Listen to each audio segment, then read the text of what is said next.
Good evening, scholars. Welcome back to the Restricted Collection, a podcast about tabletop games. I'm your host, the head librarian, Chad, and this evening we're going to be starting a new set of fan-made player card reviews, which means, of course, we are joined by our liaison to the Sofa Twilight Lodge, Nick. Good evening, Nick. I'm back. You can't get rid of me. I live in the walls I, now. I wasn't trying, but good to know. I will call off I am trying to exterminator. The word I was looking for was exterminator. I'm going to Oh call no, off that don't. exterminator consultation I was calling about. Oh no, don't worry. They already came. Oh, did you exterminate them? Oh no, of course not. Okay, But they might not be going back to work. okay. So we recently reviewed, talked through and discussed and reviewed all of the player cards from the Circus Ex Mortis player expansion. We also wanted to go through all of the Knight of Vesper cards. Much like Circus Ex Mortis, these cards are all officially done. So we're not exactly providing feedback, but I don't know about you, but ever since having gone through all the Circus Ex Mortis cards, I'm just like, having just talked about them in this format, they're sticking in my mind a little bit better, and it gets my wheels a spinning. So Yeah, it's the excited same to do thing. that here. Same for me. Talking about them like this is always a great way to actually understand the cards better. Yeah. Because I've paged through the cards and I've played with one or two of them, but I haven't played as any of these investigators. I know we've had some of the weaknesses, but to actually sit down and crunch these cards will be something. Yeah. We rolled a die, and Mystic is our first class. Would you like to start? Sure. I feel like we are going to be starting with the most complicated one, which is probably for the best. Um, our mystic for the Night of Vespers is Edith Foster. Occultist and socialite traded. She is the occultist. She has twos across the board, which everyone knows means that this person is probably really scary. Um, and then she has 6 and 6 for health and sanity. As a reaction, when you succeed on a test on a card with a trait listed on an engraving under your control, we'll get to that, you draw one card or gain one resource, limit once per round. And then her elder sign is plus X, where X is the number of engraving assets under your control. She also has weird deck building, slightly weird deck building. Of course. So, should go over that. She's 30. She gets Mystic 0 to 3, and then Occult cards 0 to 5, fitting for the Occultist. But then up to 3 level 0 permanents purchased at deck creation from any class. Neat. Permanent access is an interesting get. Before I forget, the Knight of Vespers campaign and player cards were designed by AUGHHHH, who I learned recently goes as Exhaled Innards on the Mythos Busters Discord. What a tag, by the way. What a tag. So evocative. Yes. Okay. Is it exhaled or exalted? EXHALET. Exhaled, okay. Because I think you mentioned this over the when we spoke. I think I might have said exalted at first. Yeah, I think that's what you said. So I was just making sure that. Still very evocative. Okay, sorry, but I want to make sure I mentioned that before we got too far along. So, when you succeed tests for a trait on one of your engravings, once per round gain a card or a resource, and she has Mystic 0 to 3, Occult 0 to 5. That's an interesting set of cards. I want to take a look at what that even looks like. So another important thing, as an additional requirement, you begin each scenario with a card called Written in Blood, which is a card bonded to her, part of her signature. And at deck creation, you choose an engraving asset from your 5 bonded engravings to add to the deck, and it's part of the deck building. And then for every 12 experience total you earned, You get a random engraving from your bonded cards to add to the deck. So kind of like Lily, but it's random at every 12. Yes, because lilies are disciplines, so she can practice. The engravings, apparently, you don't get to choose. Outside of your first one, you don't get to choose. Hey, Nick, Sure. Yeah. pop quiz. Uh-huh. What is the only non-mystic, non-seeker occult card in the regular player card pool? I don't know about like story cards and whatnot, but regular player cards. Is Carlin's Opal a cult? Apparently not. Is it Rogue? It's not Rogue. Survivor, then? Nope. It's Really? Guardian. Oh, no. It's one of my old favorites, which is the old, and I love taking it in a catchy because she can take a cult. So the only reason, so I know it, I knew what it was, because I just love taking it. It's Hallowed Mirror. Oh, Hello Mirror is a cult traded? Yep. Karen's Obel is Item Relic, but Hallowed Mirror is Item Relic, Occult, and Blessed. Huh. So, real quick, the things you can get with Occult. I know we haven't gotten to the engravings yet, but just before we get that complication, you can get the untranslated archaic glyphs, but not the upgraded. You can get the unidentified archive of conduits, but not the upgraded. You can get the cryptic grimoire untranslated, but not the upgraded. You can get both hallowed mirrors. Good job. You can get Lost Arcana, which lets you spend. It's a tome that lets you spend charges off of it as if they were on spell or ritual assets.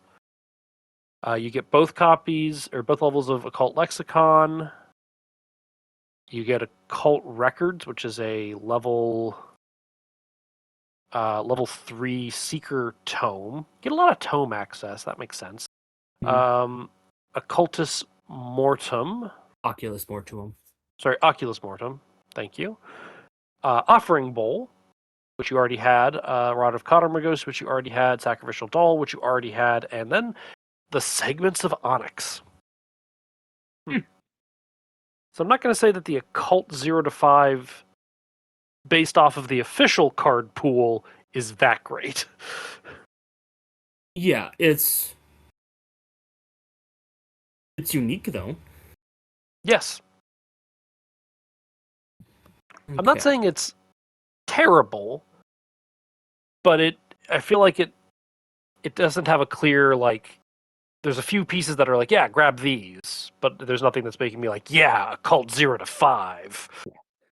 But hopefully the cards have it. And then she has one final restriction in that you cannot have more than 3 engraving assets in the deck. So you stop getting engravings after 36 experience, or for after 24 experience. Okay. Now to the so a engraving. deck. Yeah, so you choose the first one, Yep. and the other two that you could get are random. Yes.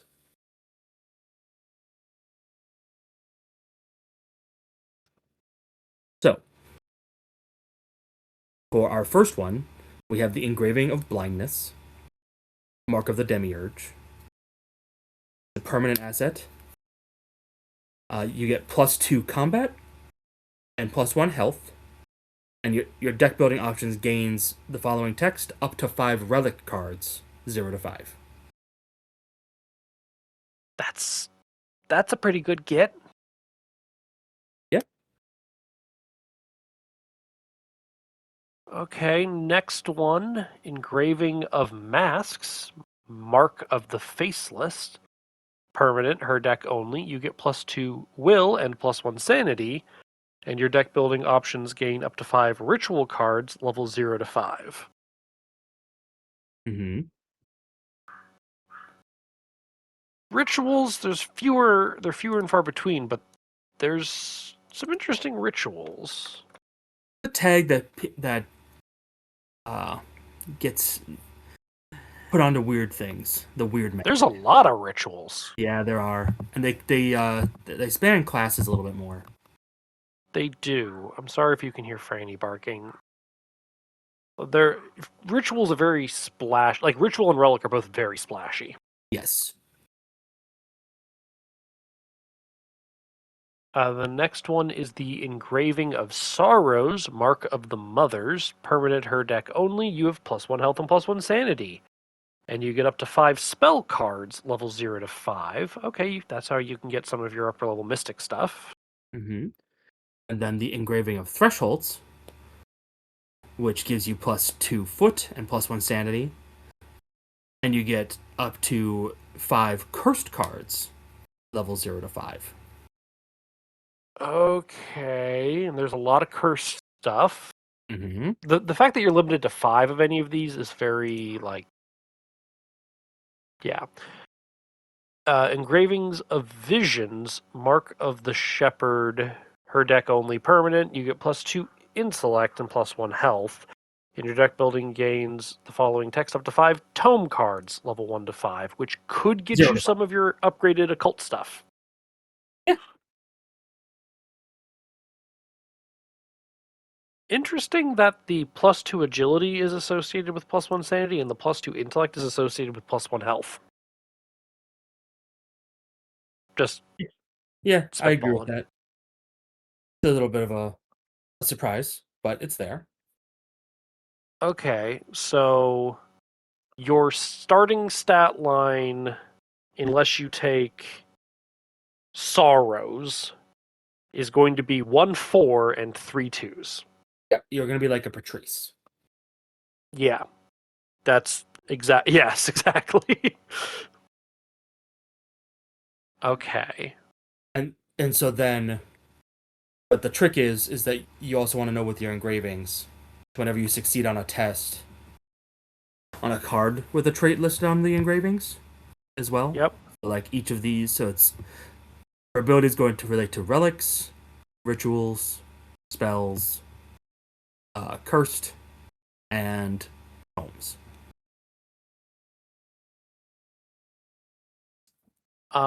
Is there any way for me to search by which cards have tests? A wonderful question. Uh, I don't know if I can easily do that. Because you could take, okay, like a lot of the ritual cards. Easy one. I can picture it, but for haste, I don't know why I totally blanked on the name for haste. I'm like, oh, it's easy one. Blank. Haste. Haste doesn't have a test.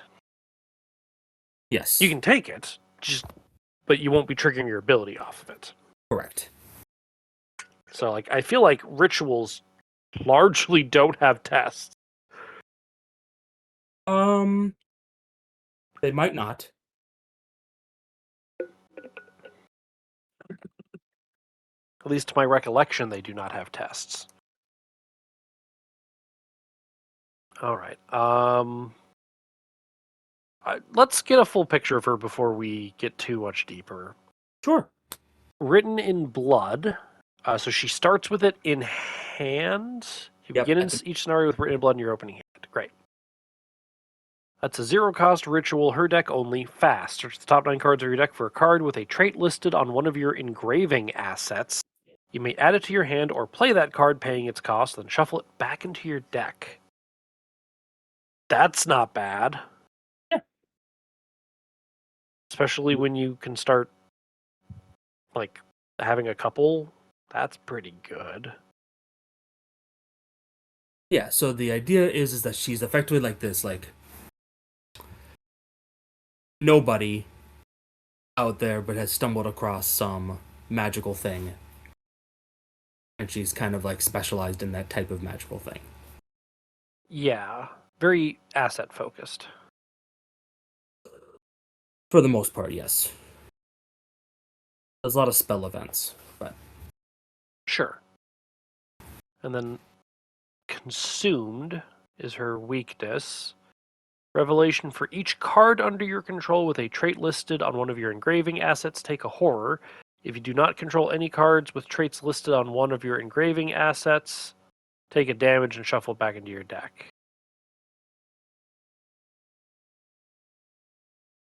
Okay. For each card under your control with a trait listed on, I'm assuming it's supposed to be at least one of your engraving assets, take a horror. I suppose so. The main reason I'm thinking about this is, like, let's say I have something that is occult and relic traded. I don't have an immediate one of those that comes to mind, but let's just go with that. Wait, didn't I just say Hallowed Mirror is occult and relic traded? Yeah, you did. But it shouldn't matter because it's a binary. It doesn't care. It cares about the card itself and if that card pings. It doesn't care about how many traits. That's what I was. Yes, I was. So the at least one is unnecessary. Yes, but more my point is, if you have both the relic, well, the occult's not one of them, so never mind. But if you did have something that was both types, it would only ding you once, but it does check for all of the types that are available. Yes. Is just talking it out. Yeah, well, I'm sure there are cards that are spells and rituals. So, like, that would be one that I'm sure would come up. Or spells and cursed. I know there's at least 2 of those. Yeah, spell and cursed for sure. I'm not sure there's a spell ritual. Don't quote me on that. Ritual and spells have traditionally been Separate. I understand. I just threw it out there. Yeah. Okay, so she's weird. Yeah, she's weird.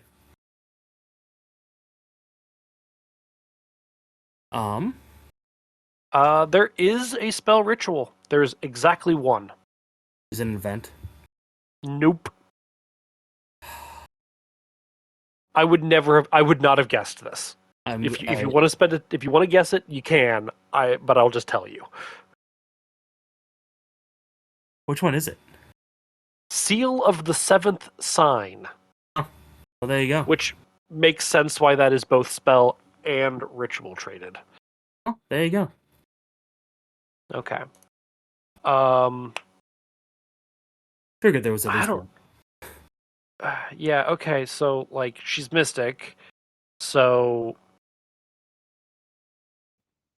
like, the knee-jerk reaction is that your initial one should be the engraving of masks. It will not be a bad choice. Gives you +2 will, +1 sanity, and gives you ritual cards.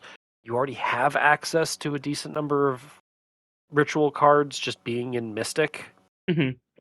But there's a lot of rituals in other classes. Yeah. I'm going to go and just do level 0. What is available at level 0? Level 0 ritual. Arcane Enlightenment actually isn't a terrible get if you're doing books. I mean, she only took 5 outside of her normal deck building.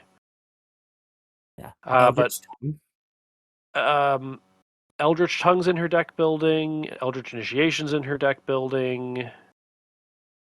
Living Ink, Sign Magic. It's like she's got stuff in class, which is nice. Yeah. The nice thing too about it, if you want Living Ink, is that it does let you go beyond the level 3 for Living Ink if you want it to be one of your 5 rituals. Yep. So lets you go up to 10 experience on Living Ink. Yeah. I at least, having not played her, my knee jerk is engravings of masks is the one to start. Yeah, you see purple. You look at the will. It's there, but I mean, there's a lot of things here. There are a lot of things here. I'd say number 2 would be engraving of visions for the +2 intellect and +1 health. It's not going to be a bad choice. Like, it's not. But even like engraving of blindness to get relics. Like, yeah. Any relic? the +2 strength is going to be a little annoying to I flex early mean, game, but just a few pieces, a few XP, and you'll be fine. do you need that much though? Like for relics? Like it gets you runic axe if that's what you want. You get enchanted blade. Well, you already had. The runic axe once you put some XP in it. That's fair. I mean, once you put some XP into it. Yeah. Wait, No. what do you mean? She gets level 0 rituals. Um, She gets level 0 things. I understand. Runic axe is not inherently relic traded. Oh, it isn't? You have to spend 1 XP to give it Oh, the heirloom customization, I and then will it be gets the honest with relic you. trait. I just assumed it was a relic. Nope. But yeah, as I said, absolutely she could take it with the relic access and use it quite well. Yes. That was just me looking at level 0. Like, there's a lot. There's a lot of relics out there that aren't terrible. No. And even cursed isn't terrible for her. No. I mean, you could very easily build a. The thing I have to keep remembering every time I think of this is you're limited 0 to 5. You're limited to 5, up to 5 of these traits that aren't in your normal deck building. Mm-hmm. It's like there's some really weird cursed things you can get if that's what you want to do. I also appreciate Arkham build does give you all of the specialist cards just right there. No, I do love this. Which shows me that of the specialist cards, none of them. Oh, the Cowl of Sekhmet gives you the relic trait, but it doesn't give you a test. But True, but it doesn't interesting. matter because it can only go with her anyway, so the trait doesn't matter. Yeah, It's a the neutral card. traits. Yeah, the traits are relevant for that. But I do always love to see somebody who can take Sacred Oath. It doesn't match any of It her is there. traits, but I just always love that it's there.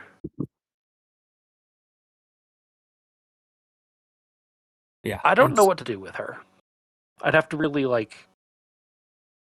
I think I'd need to be in like a 3-player situation and kind of just start with like a basic build and just see where it takes me.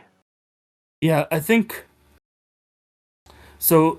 To me, the move would be you choose Sorrows later, or you hope to get Sorrows later. Yeah, Starting with Sorrows is a little spooky because it doesn't give you stats. doesn't give you any stats. Mm-hmm. Um, but it gives you spells. So like the hope is that you would like start with masks and then get sorrows along the way, Mm-hmm. and then any spells that you go into that you use once per turn now just give you a card or a resource. Yeah, which isn't bad at all. No, it's just the opposite. But like even if you did that with like tomes, almost all the tomes have some sort of test on them. A good number, yeah. Even if they just let you investigate. Like Yeah. that is a test on a thing. Here's the way that the thought that I agree with you, to be clear. I'm Mhm. stuck on the thought of how do you build for her in standalone? Because technically speaking, I I think in standalone you just have to, if you hit the XP level, you just pick your next one up because Yeah, if you you're could gonna theoretically just re-roll. if you're gonna play in standalone, you just know how much experience you're gonna do, and then you. Well, I wouldn't just pick. I would if you're gonna do it, you do it randomly. But Sure.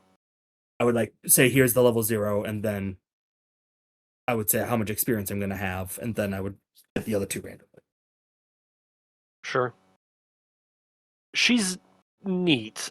I would want to play her in a multiplayer situation first. Because Yeah, that's probably I'm fair. having difficulty true solo building like mentally with her right now. Probably reasonable. I'm also finding it very difficult to gauge her power right now. I think She seems fine. she seems fine. Um, it's really gonna depend on how frequently you can trigger her ability. Like the fact that she gets a way to like search for it and get a sixth card in hand. Yeah,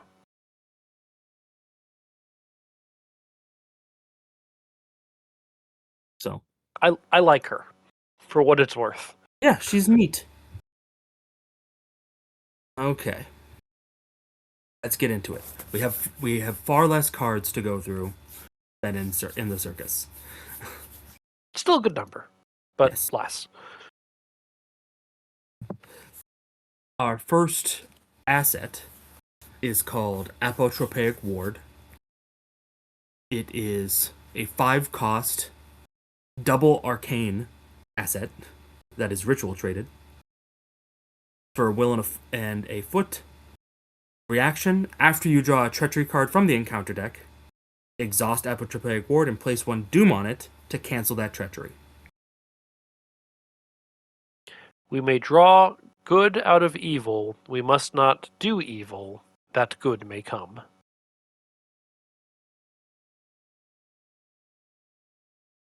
Who wants this?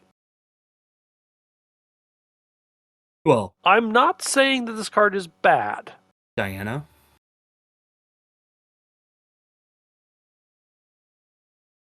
I guess if you didn't build her with any arcane slot shenanigans, you could just put that in there and have a way to doom for treachery cancellation.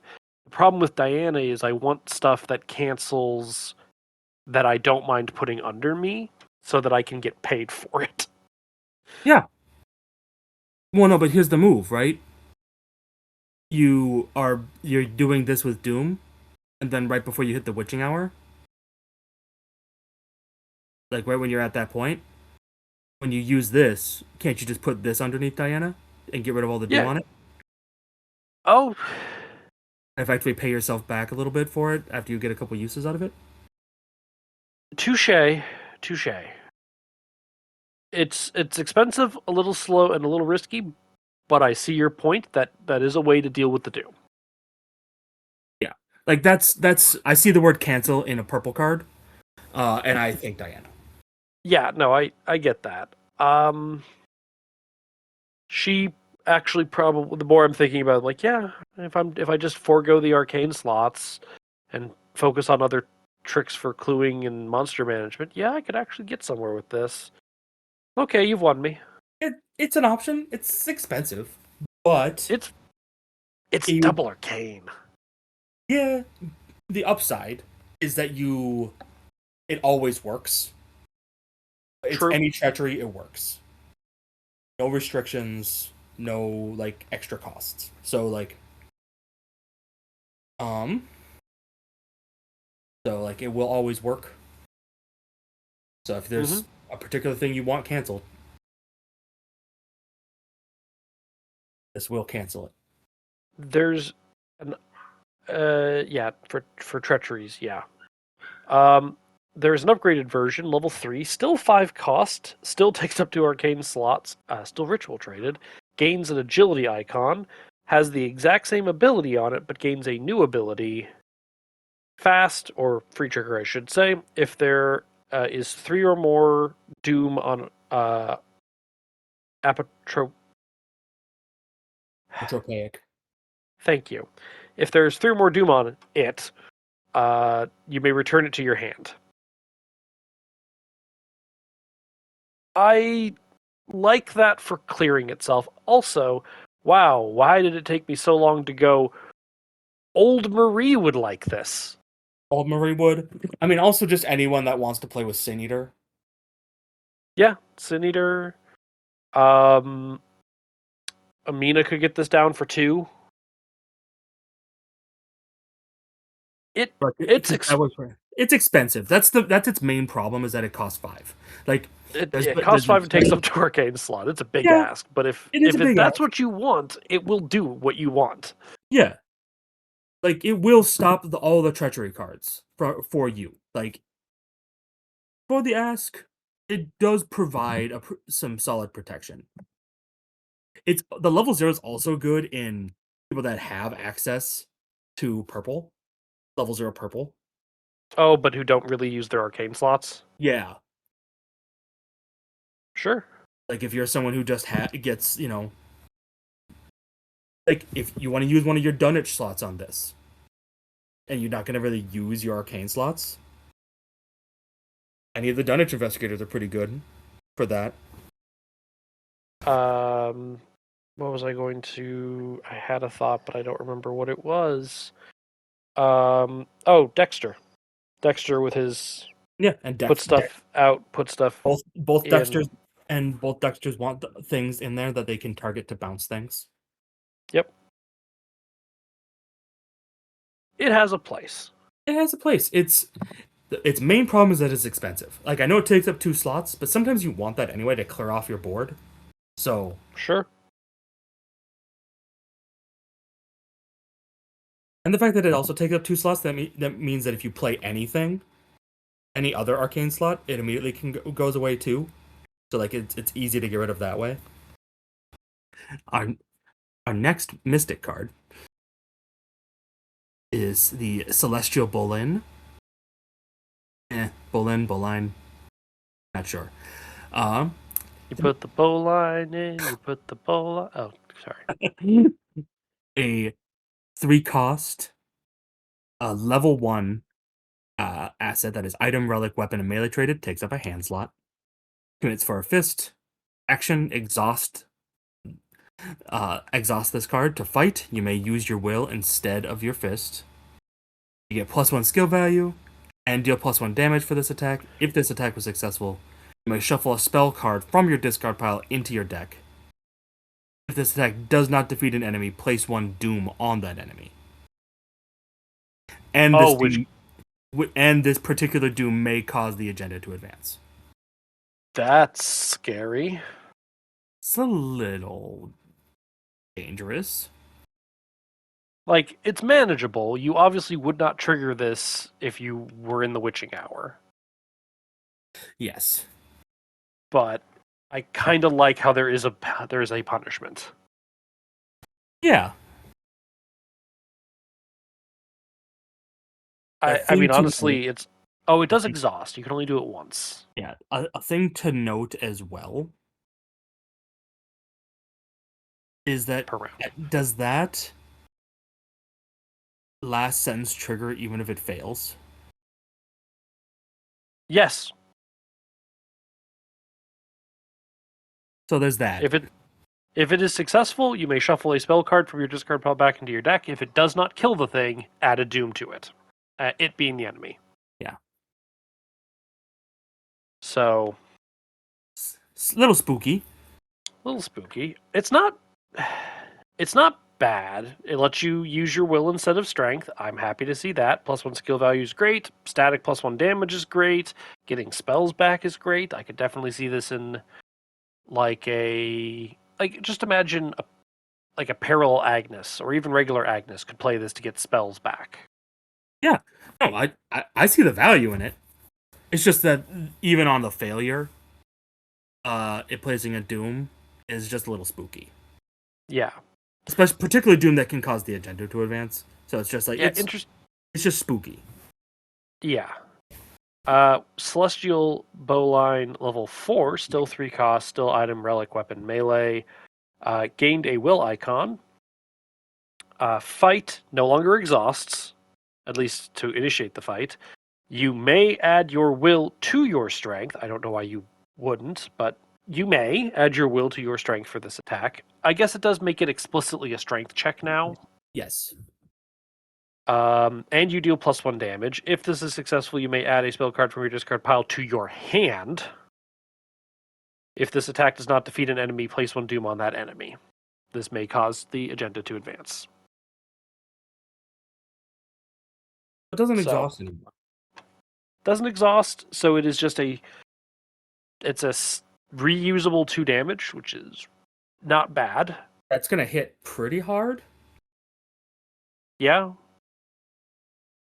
Assuming that you have at least 4 will and at least 2 strength, you're hitting with 6, which is pretty good. 7 Yeah. plus 1. Oh no, 6 minimum, but I'm assuming you're pumping it more than that. Oh, I'm sure that you are still a mystic, so you're probably gonna. This let you use your will buffs in other ways. Yep. 4 XP. It just adds the spell card to your hand. I can't. Like, this card is a double-edged sword. It's the kind of double-edged sword that makes you want to try it. Yes. And, like, it's just a static good weapon, but it just returns the spells to your hand. That's so good. Yeah. I can't deny it. It does seem like a fun card to at least try. And it's a relic. This is true.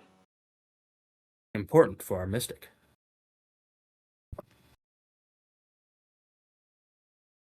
Okay. Our next card is Luca Gasparato, Fledgling Warlock. 4-cost ally asset that is ally and witch traded. Not Warlock traded. Is that a trait? No, but it could have been. Oh. Commits for a will in a book. 2 health, 1 sanity. Reaction: when Doom would be placed on a card under your control, deal 1 damage to Luca and exhaust him to cancel that Doom. Neat. And reaction: when Doom would be removed from a card under your control, heal 1 damage from Luca instead. Neat. Yeah. You know what? I'm getting a feeling there's some Doom shenanigans going on with this set. Yep.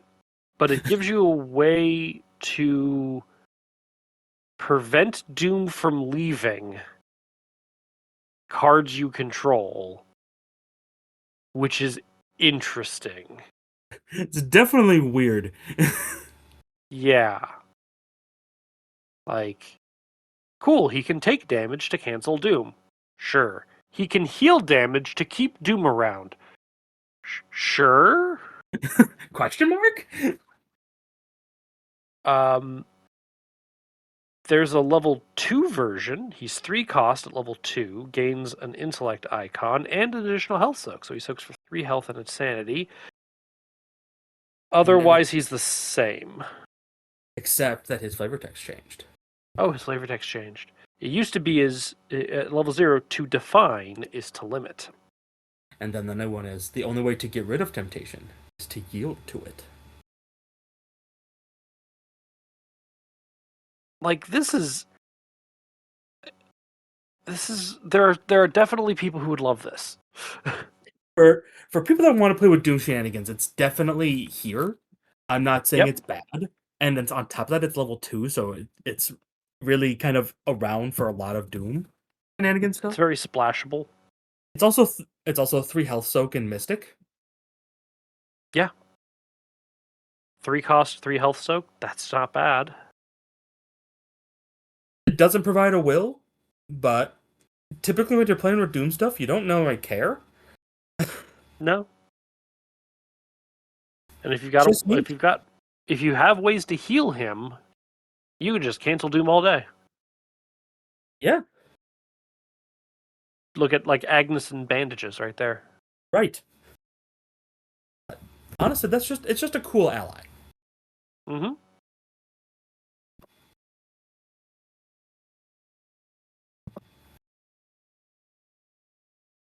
Okay. Would you like the next one, sir? Sure. Malediction. 3 cost asset, arcane, takes up a spell slot, commits for 2 will. Always nice to see double will in Mystic. Uses 3 charges when any amount of Doom is placed on a card under your control. Exhaust Malediction and spend a charge. Deal a damage to an enemy at your location, or discover a clue at your location. Well, Well, isn't that interesting? That's a neat card. I feel like this is supercharging Doom shenanigans, much like clue drop tech supercharged clue dropping. Yeah. This is a card that makes you want that quite frankly makes me want to try Doom shenanigans. Yeah. But like 3 cost again, if you're like Marie loves I mean, the Doom So people love this. this is such a cool card though for this. Yep. Oh, And sorry, there's an upgraded version. ooh. It's level 3, goes down to 2 cost, adds a wild, charges stay the same. When any amount of doom is placed on a card under your control, I think that's exhaust or spend a charge to deal 1 damage to an enemy, discover 1 clue at your location, or add 1 charge to malediction. Yep. Wow. So you could, on one instance of Doom, exhaust it to get a charge on it, so that the second instance of Doom on your turn or that round can then spend the charge because it doesn't require it to be ready for you to do the ability. Yes. And on top of that, it doesn't replenish charges. Oh, it just adds charges. Yeah. But it is per instance of Doom, so if I added 3 Doom via a single effect, it would still only trigger Malediction Yes. once. Yeah. So it doesn't scale. That's fine because you only really. That's so interesting. Mm-hmm.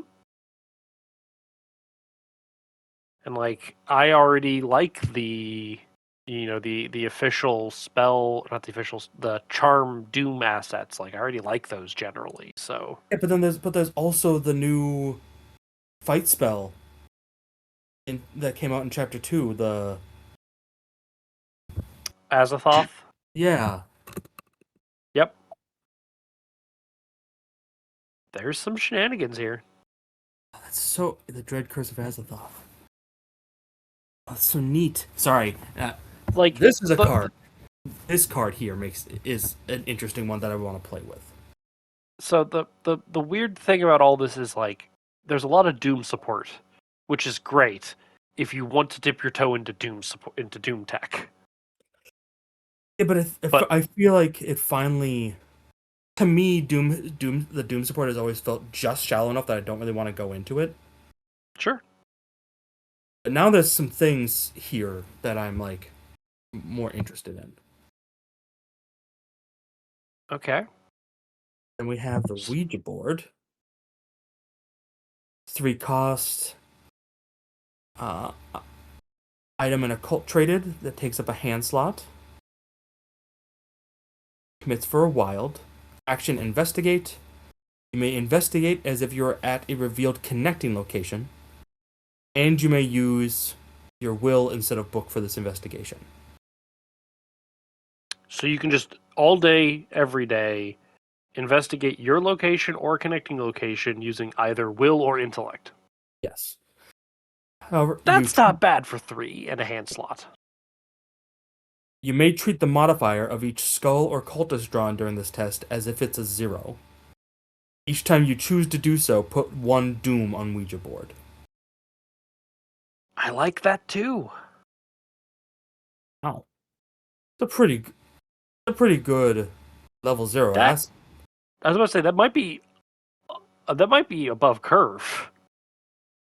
It's quite frankly better than Sixth Sense. Um, it is just straight up better than Sixth Sense. Yes. It And takes up the a less only contested slot. yeah, it's a less contested slot for Mystic usually. Yeah, I'd say this is just straight up better than Sixth Sense. Though Sixth Sense level 0 is supposed to be kind of bad, but this is just, I think, across the board better for the same Yeah. cost. It doesn't scale. It's not like Second Sight. Yeah, it doesn't scale, and then Is there an upgraded version? There is an upgraded Ouija board. Upgraded Sixth Sense is actually pretty good. I agree with you. So upgraded Ouija board. 2 cost now. Item Occult still takes up hand slot. Gains additional wild icon. Action Investigate. You may investigate as if you were at a revealed connecting location. I guess the as if text would mean that you would be engaged with anything, like for the purposes. Regardless, revealed connecting location, and you may use will instead of intellect. You get +2 for this investigation. That's a standard bonus for this amount of XP. You may treat the modifier of each non-autofail symbol. Apologies. You may treat the modifier of each non-autofail symbol drawn during this test as a 0. Each time you do so, put a Doom on Ouija board. That's still only getting you 1 clue. But that lets you just... That's surprisingly... It feels above. That might be a little too good. Just feels strong. I mean, it's just getting you clues. That's all. It's just getting you 1 clue at a time, and you can mitigate your failure in exchange for Doom. Yeah, but any mystic would be happy or to off have class. Yeah, but I'm just saying, like, effectively anyone with purple. Yep. Purple assets access or occult access would be happy to have it. Yep. Just for a way to... specifically the purple, because if you have purple access, you tend to have pretty good will. So, yeah. like, just the ability to investigate with your will. These are too good. These are maybe slightly too strong. Yeah, I think this needed to be 3, and I think the original one needed to be 1. That's probably reasonable. Like, it's not... or yeah, that or if the Doom that you add checks... causes the Doom threshold to be checked. Something to make it scary. Yeah. I think if this Doom could cause the agenda to advance, yeah, would do that, or just kind of treat it more like the Bolin, where, like, if you failed, you put the Doom on it, like, regardless of, like, sure. Yeah, like, get rid of the change in the modifier, because quite frankly, that's also a little extra. But yeah. And it only treats the modifier of each of the symbol tokens as 0, so if they have any riders on them, that still matters. that's true. So you do have to deal with all of the other after effects. But if you're treating it as 0, and especially if you're playing on standard, most of those are fail triggers. Though some of them could be reveal other tokens, or like additional tokens. Right. So there's a lot. There's a lot of things there. So I'd want to try it, and because maybe I'm overzealous about it, but generally I think it's quite good. Yeah, it on initial blush, if you never trigger the Doom effect, which is only and purely strictly optional, it is better than the Sixth Sense, which is the most comparable thing to it. Yeah, I would definitely agree with that. It doesn't scale, and that's honestly the thing to me that I think keeps it relatively in line. Sure. But like in true solo, I don't care if it scales. Yeah. But but if a card's particularly good in true solo, but like this card is only okay in 3 or 4 players.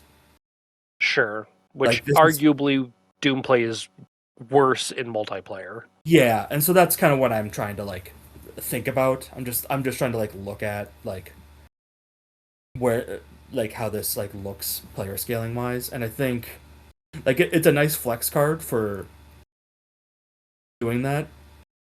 Yeah. Honestly, the real strength here is that it's still it's a May. It doesn't just use your will instead. So if you had Yep. secret access, you can still like throw deductions in. Yep. Or hell, Daisy loves this. It's not a tome, but like she can. Oh, actually, no, Daisy doesn't love this. Daisy's just okay in Daisy. Yes, Daisy still wants her books. Yeah, I lied. But speaking of books, Ooh, books. The Gospel of Aradia. It's a 4 cost, level 5, unique tome asset that is item, tome, and occult traded. Takes up a hand slot. Commits for 2 will in a book. Reaction: after you cancel or discard a non-weakness treachery from play, exhaust the Gospel, place 1 doom on it, and attach that card to the Gospel of Aradia. For each card attached to it, you get +2 skill tests on 2 skill tests made on spell cards. Forced: if the encounter deck runs out of cards, or the encounter discard pile is shuffled back into the deck, remove 1 card attached to the Gospel of Aradia and shuffle it back into the encounter deck, or put 1 doom on it. okay. A couple of things. One, it took me a moment to realize that what's around her neck is not a necklace, it is a noose. Yes. Let's The just art, get that out of the way. the art, really creepy. The art is sufficiently creepy for the purposes. I will be honest with you. I was specifically not looking at the picture because I found the art quite creepy. In a good way. Fair. So I want to confirm my understanding with you. Yes. Reaction: after you cancel or discard a non-weakness treachery from play. Uh-huh.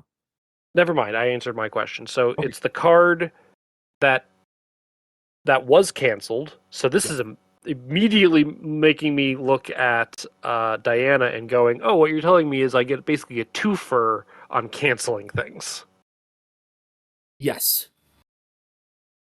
as long as I can deal with the doom." Yes. And then it gives you +2 for skill tests made on spell cards.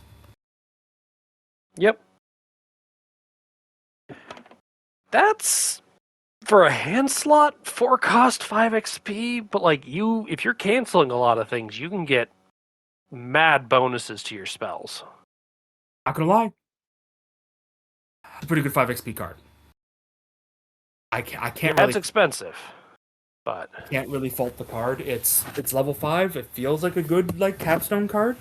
Like if this is something you want, like here it is for you. It's a reliable source of like doom generation if that's what you want. It gives you +2 to skill tests made on spell cards, regardless of what those spells want you or also give you. yeah.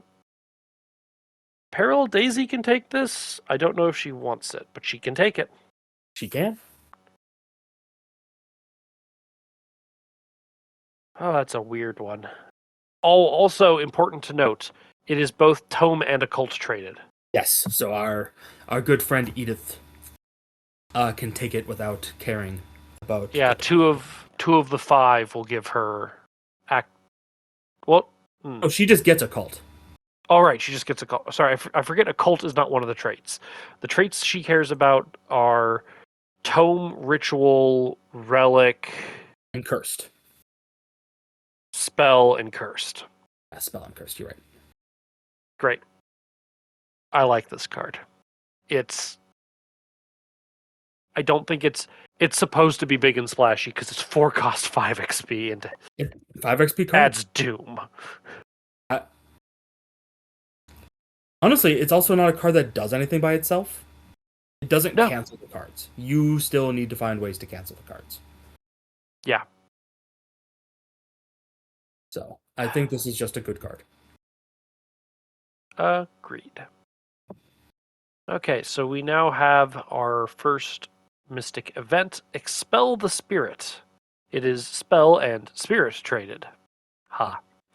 Commits for 2 will, and it is a level 1 2 cost event, if I didn't already say that. Search the top 9 cards of the encounter deck for a non-elite enemy or treachery. You may place 1 doom on a card you control to discard it, or place it on the bottom of the encounter deck. So, look at the top 9 cards of the deck. If you Or a non-elite enemy or treachery card. but So you're gonna if hit. You're always gonna hit. Okay. But if I choose not to place the doom, they just get It just shuffled looks. back. Doesn't search It's not always? it's not a look, it's a search. Yeah, so it always shuffles. Yeah, that's how I would interpret it. So if you choose not to, because I read the you may place 1 doom on a card you control to be a cost for either the discard or the place at the bottom. Yeah. Because it could be interpreted as you may place 1 doom on a card you control to discard it, A, or Yeah. B, place it at the bottom of the encounter deck.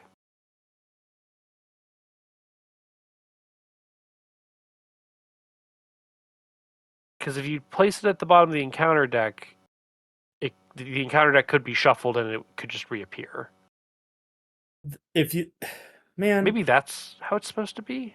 that would make more sense. Well, placing on the Okay. bottom of the placing on the bottom of the encounter deck doesn't do anything because you're about to shuffle the deck. Ooh, you're right. So your choices are basically look at the top 9 cards of the deck. You may place a doom on a card you control to discard a non-elite card from among them, or shuffle them back in. Not only card or enemy or any treachery. Yes. There are elite treacheries from time to time. Very, very rare. I think. I know of none, but I trust you on that. Let I don't know me. what this card really does. I feel like it's just missing a clarification on like how it's supposed to. Quite frankly, it should say look at, or reveal the top 9 cards Yeah, instead of search. I feel like that was the intent, that because that's typically what these effects do, and not search. Because I search. lied. There are no elite treacheries. Okay. Sorry. Yeah, I just feel like that was the intent. Because that's what would make this valuable. But it would mean that you just get to look at the top 9 cards of the deck. But then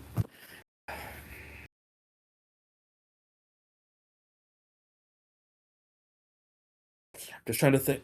It is spell and spirit traded. Do you want to? Let's take a look. Excuse me. Let's take a look at the upgraded one to see if that sheds any light. Sure. Expel the Spirit level 3, still 2 cost, has an additional. Nope, it still has 2 will. Search the top 9 cards of the encounter deck for non elite enemy or treachery, and choose one. Discard that card or put it on the bottom of the encounter deck. That's just full stop. Yep. Then place 1 doom on an asset under your control. Also, like, just 2 different clauses. Okay. And then And bullet then, point. yeah. Oh wait, no. Those are 2 I'm different sorry. bullet points.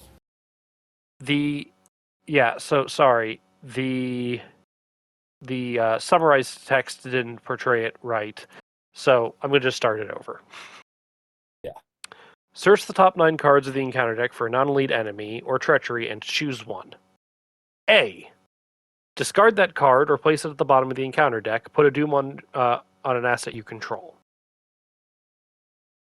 So, okay, we'll talk about that in a second. B.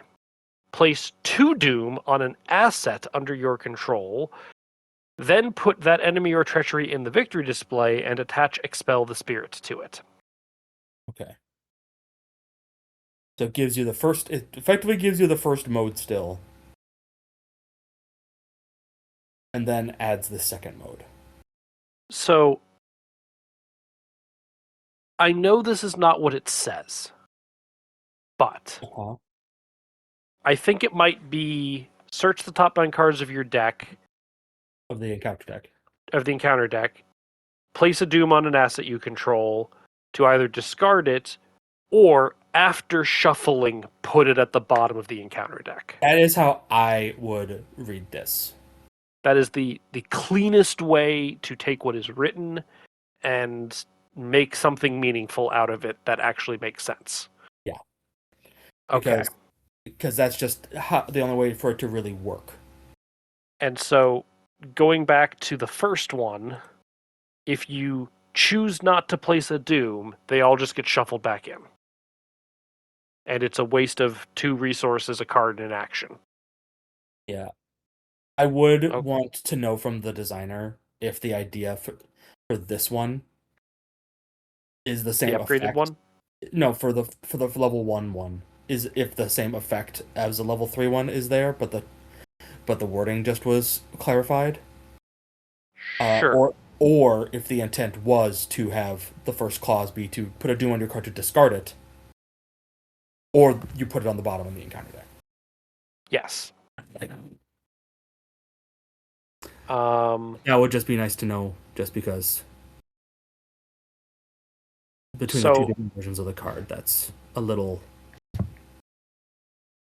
confusing. Well, it's more just there's a templating thing, so I just want to make sure that what the intention was. So Yeah. So, interesting that the level 1 version is a may place 1 Doom. The level 3 version, you're getting a Doom, at least. yes, But if you put 2 Doom on something you control, you can just remove something from the encounter deck and insert comment about how stupidly powerful that is from my experience playing William Yorick. yes, So I can't say that this card is bad. It's a little risky because the thing that you really want to get rid of might not be in the cards you search. yeah. But I can't say that this is bad. The level 3 is interesting. Yes. The level 1 is Meh. meh. Yeah, I'd want to know. The main thing is if you don't have to place the doom, place it on the bottom of the encounter deck. At least then it's like, oh hey, there's one more ancient evils coming, and we have 9 cards, or like 10 cards left, and we want to see like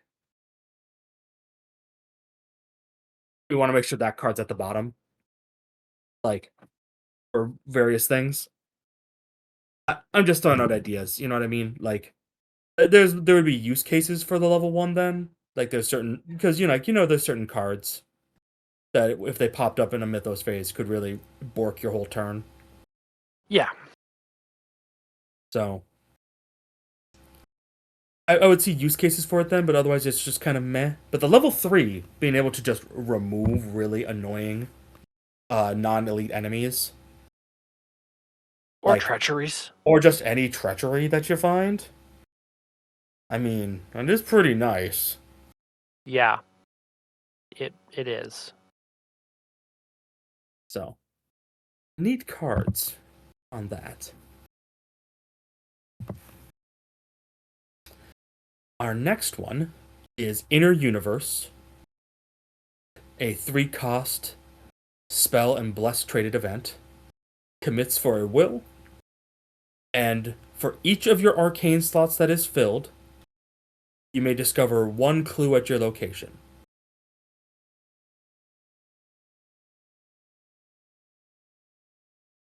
Great is born of wonder. I It's testless clues. Mm-hmm. It's expensive, And it but requires expensive setup. yeah, in a class that's not the best about money. It's a little bit better now.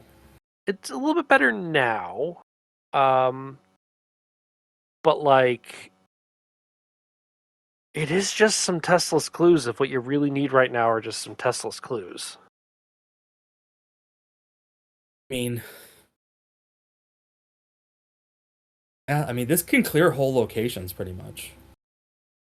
Yeah, in in 2-player or 3-player, this is pretty okay, especially if you're doing things that increase your arcane slots. Like if you increase your arcane slots by 1 or 2, like you could. It's more expensive setup, but just drop 3 to pick 3 resources and an action to just pick up 3 clues is really efficient.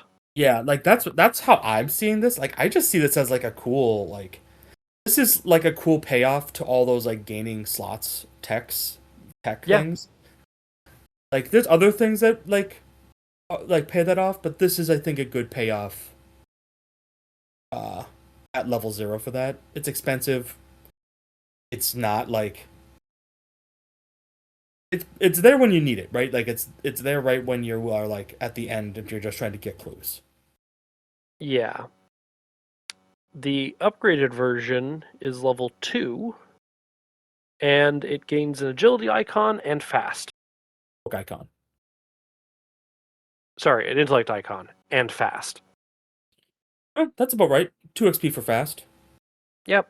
It's still 3 cost to pick up.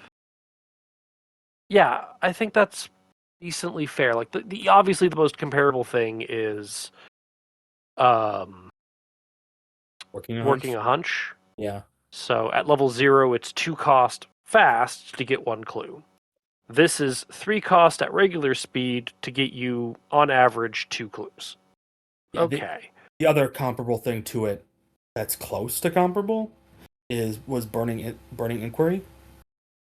That was also 2 XP, got you clues testlessly, but you exiled cards.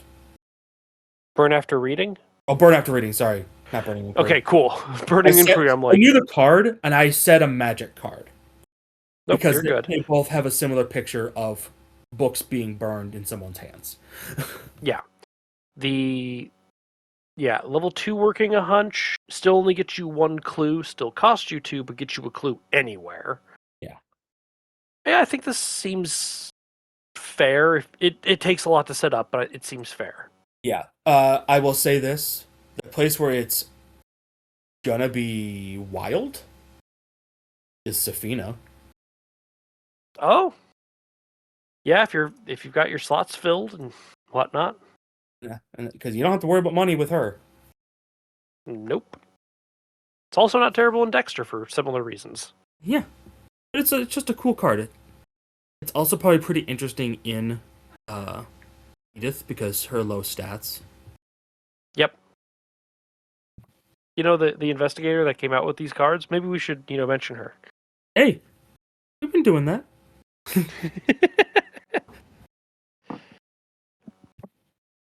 uh, Okay.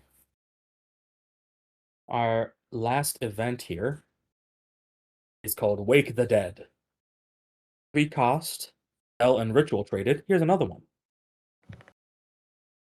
Uh, Commits for a wild. Okay. Attach Wake the Dead to a non-elite enemy in the encounter discard pile and put it in your play area with 1 doom on it. While it is in your play area, treat this enemy as an ally asset with the Geist trait, with health equal to its enemy health value. It takes up an ally slot.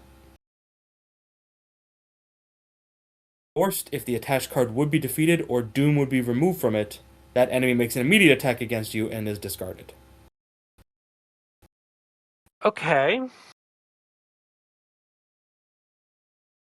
So for 3 cost, it lets you make an ally with Doom on it for soak.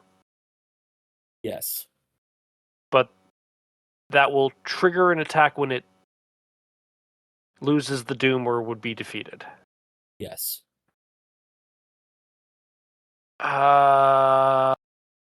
Charlie Kane can play this, and it gets him an ally, That's true. It does. but it just exhausts for a wild and nothing more. Yeah. I like this thematically, I'm just not sure why you'd play it. I'm trying to figure out.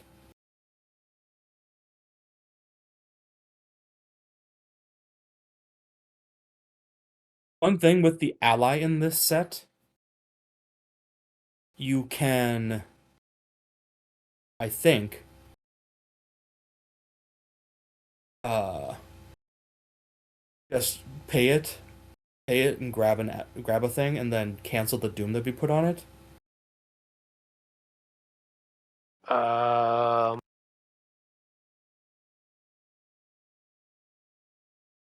when Doom would be placed on a card under your control, deal a damage to him to cancel Oh, it's that not Doom. under your control yet. Never mind. I mean, he gets healed when the enemy gets its Doom removed. Just it's there. It's soak. I agree. I don't know what it would be worth. Um, I have Shall no we idea. look at the upgraded version and see if that makes more sense? Sure. The first part stays the same. It's level 2, still a wild, still costs 3. The forced effect, if the attached card would be defeated, the enemy makes an immediate attack against you and is discarded. You may add 1 doom to it to heal it to its full health and cancel this effect. So you can get rid of the Doom off of it now.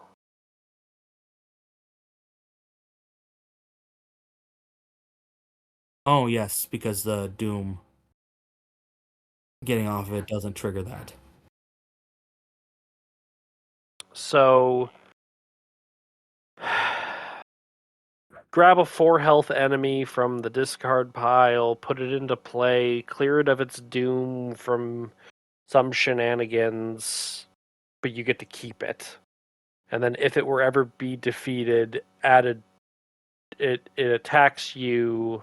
So with the level 2, it can just be effectively an infinite way of just doing all the blood magic nonsense.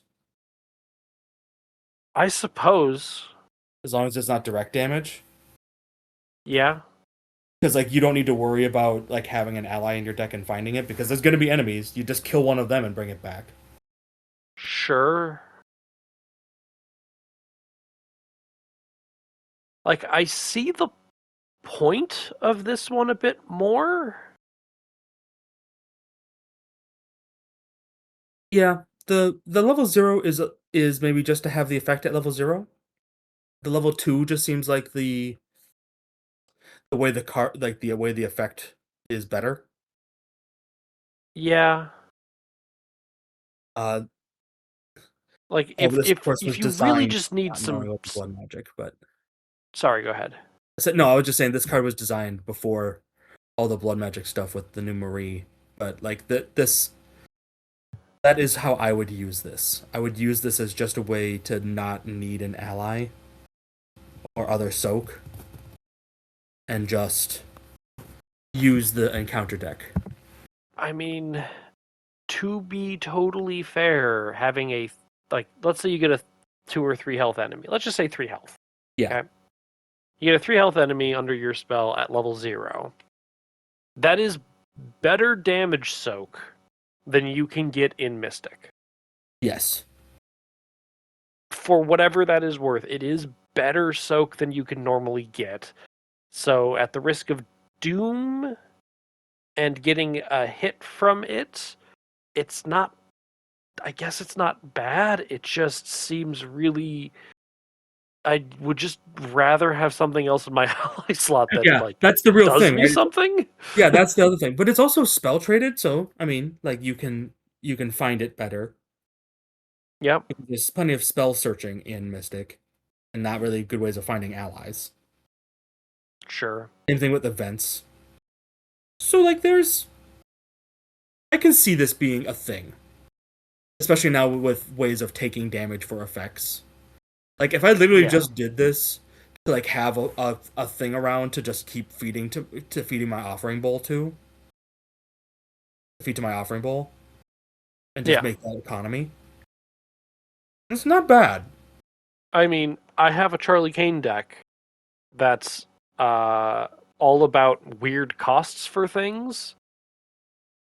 I would put the level 2 version of this into that Charlie Kane deck. Yeah, like oh, oh it's my goodness. interesting. Also, it takes the enemy out of circulation. Also, that That's an important thing to note. yes, it also does make it a Geist, um, or whatever that's worth. Yep. Okay, Chthonic Channel is a level 3 Mystic skill card. It is innate and ritual traded, which means Silas can take it. When you commit this card to a skill check, remove up to 2 Doom on an asset under you control. For each Doom spent in this way, this card gains 2 Wild. Oh, a nice little payoff. that's really good payoff. I don't know what to say other than that's really good. Like it's It's level I 3. guess my criticism is it's just a bunch of icons, Yeah, there's wild but icons.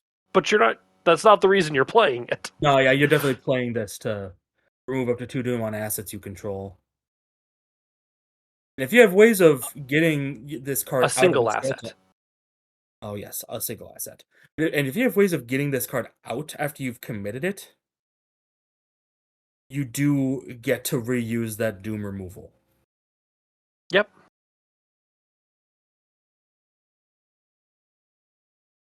So that's neat. Mm-hmm. Yeah, that's not much more to say. That's a neat card. Yeah. Even if you're just using it to like just pass that test you need. Lets you use that banked up Doom for something. It might be a little expensive at 3 XP. 3 XP feels a little high. I think I would have liked to. I think this could have almost even been 1 XP and probably been fine. But 2 XP feels pretty safe. 2 XP feels safe. I guess 3 XP prevents it from being like abused by off class. Yeah, and that's the main. Like when I see cards at 3 XP, that's my first thought typically. In most Doom play, they want to try and keep in the Mystic House. Yeah. They don't really want people outside of it being able to actually remove Doom from your cards as easily.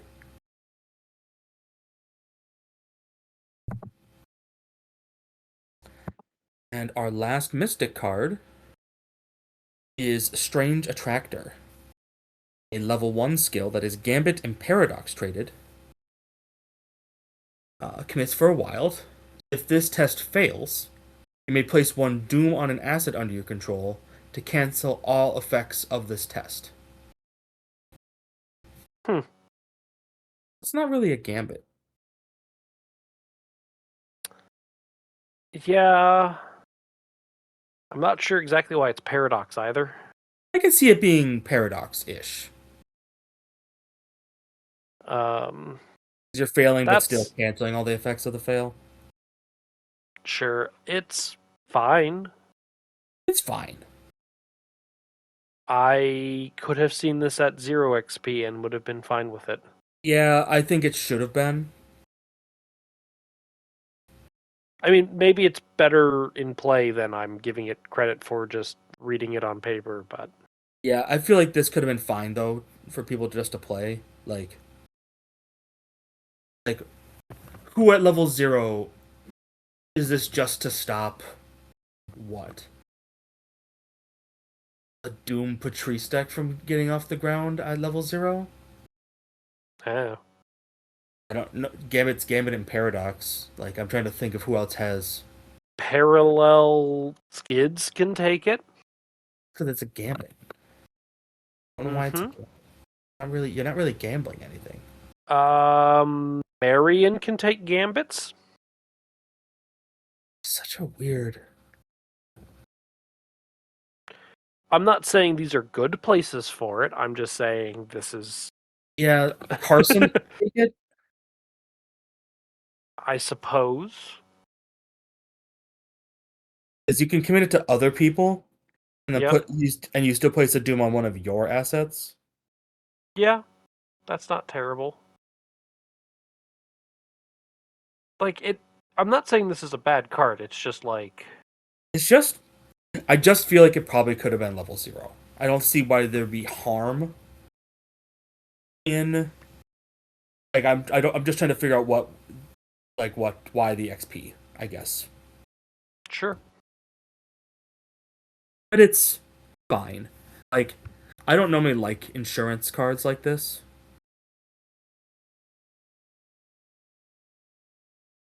Like if I'm planning on failing something, like I'm committing this because I'm expecting to fail. Like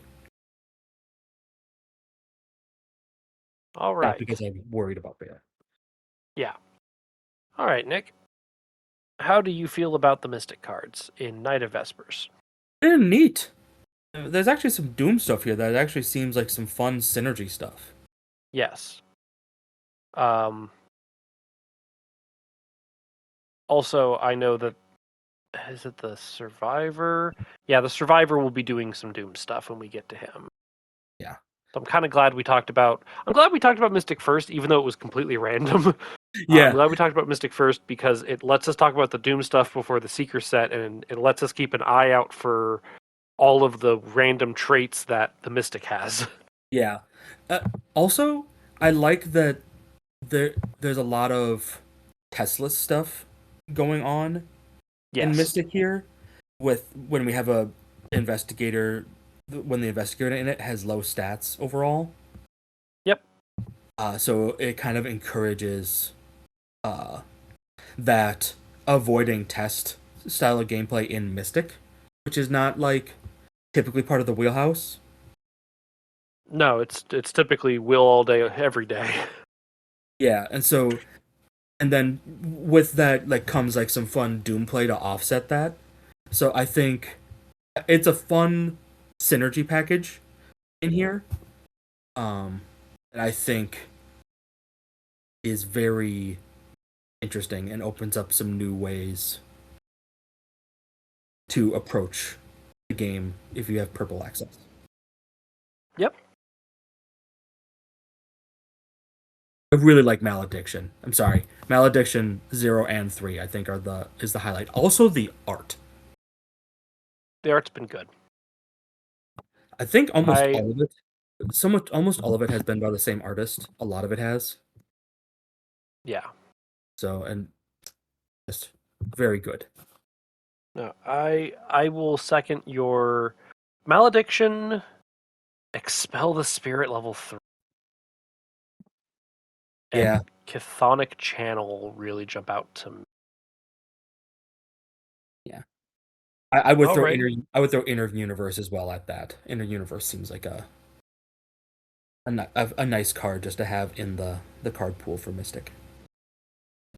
Well, Nick, do you want to talk about another one tonight? Yeah, let's do it. Okay, I'm going to roll a die. Okay. One is 1, 2, 3 for You can just Guardian do a Seeker. D4.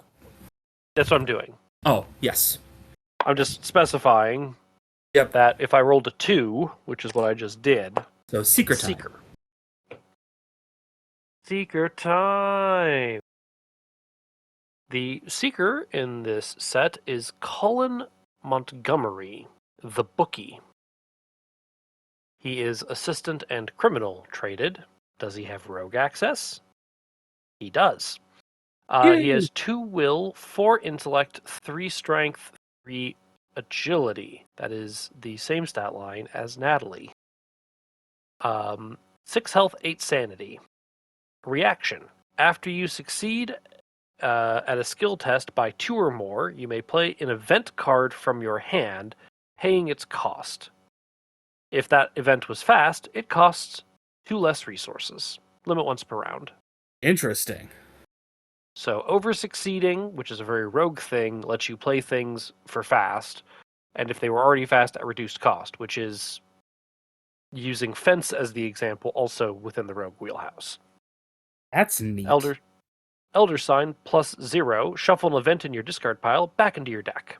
That feels pretty like Seeker constant, like, oh yeah, card draw, reset, go. Yeah. Once you see the world for what it really is, you'll pick up a habit too. Okay. He gets Seeker, Neutral, 05, Illicit cards, 0 to 2, and then up to 10 other Rogue event cards, level 0 to 2. I'm glad that he's limited on what he can take, because that means that he's just not going to get overwhelmed by all these green cards. And there is a really strong events line in Seeker. There is. So he gets a copy of the Sheldon Family Ledger, Black Lung, and a random basic weakness. So the Sheldon Family Ledger Volume 2 for 1915 to 1925 is a 3-cost asset item tome illicit card that takes up a hand slot. His deck only. You can, as an action, exhaust it and choose 1. Either gain 2 resources, you may shuffle an event card in your discard pile back into your deck, or you may investigate. You get plus 2 intellect for this investigation. If you succeed, you may search the top 3 cards of your deck for an event card and add it to your hand. Don't worry. If this was dangerous, I'd have stopped doing it by now.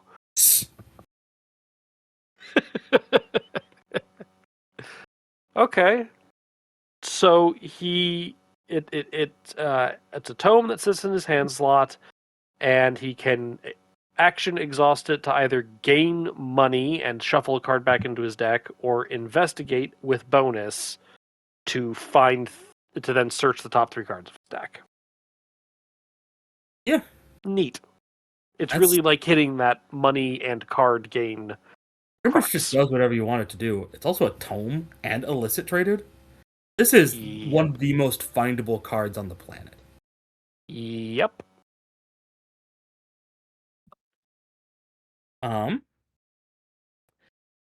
Then his weakness is Black Lung. Oh, sorry, that art. It is a weakness curse traded. Revelation, you must decide, choose 1. Remove each event in your discard pile from the game. Ugh. Or discard each event from your hand, take 1 horror for each card discarded this way. He only has 6 horror to start and 2 will. If you cannot do either, take 1 horror and shuffle this card back into your deck. Something claws at you from the inside. Your breath is cinder choked and burning. It's rough, buddy. That seems decently rough. Yeah, it seems reasonable.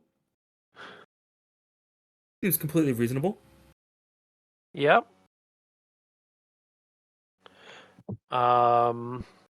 Okay. I really like that he has a succeed by 2 ability. That he has a balanced stat line. It just seems honestly, this guy just seems primed right away. I can see how he works. Yep. Seems like a natural fit for a lot of the cards that already exist. Yeah. And like I said, his signature is literally one of the most findable cards ever. Yeah. Friends in Low Places, Research Librarian, Ravenquill. Yep. You've got options. And then he is assistant and criminal traded. He gets Archibald McVeigh. He gets a lot of cards. Which A lot of specials. Archibald's a pretty good get for him. It's not bad. +1 intellect. I think he's just 3 XP now. +1 intellect, good soak. And then secrets on assets you control, which he'll have access to a decent amount of, can be used to pay for your inside events. That's not bad. It's not bad. Like I said, he gets access to a bunch of Oh, sorry. He also gets access to sound support. He does.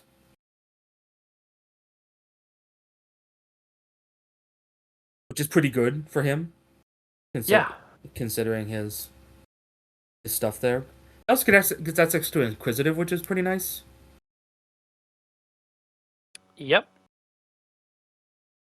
And Nose to the Grindstone. Yep. So, like I said, he's got good access, good specialist access there. It's Seeker, so, and then just plays right into his Rogue Splash. So, I feel like he's going to be not paying for a lot of cards. Yeah, I mean, put Fence in his deck, because if you put Fence into his deck and you want to play... Okay, actually, what illicit... I know there are a few illicit events. Oh yeah, there's a number of them. Event, illicit... Because, like, Fence... With Fence... Yeah, Bank Job. With Fence out, he can... With Fence out, he could make Bank Job actionless.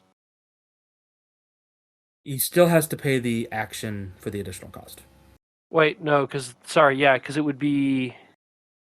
It would gain fast, so we reduce the cost by 2. Okay, he would still have to spend 1 action, but he could make the cost of it 0. Yes. Sorry, yes. Contraband, that's not a bad get. Dirty Deeds, he doesn't have access to Dirty Deeds, does he? Nope.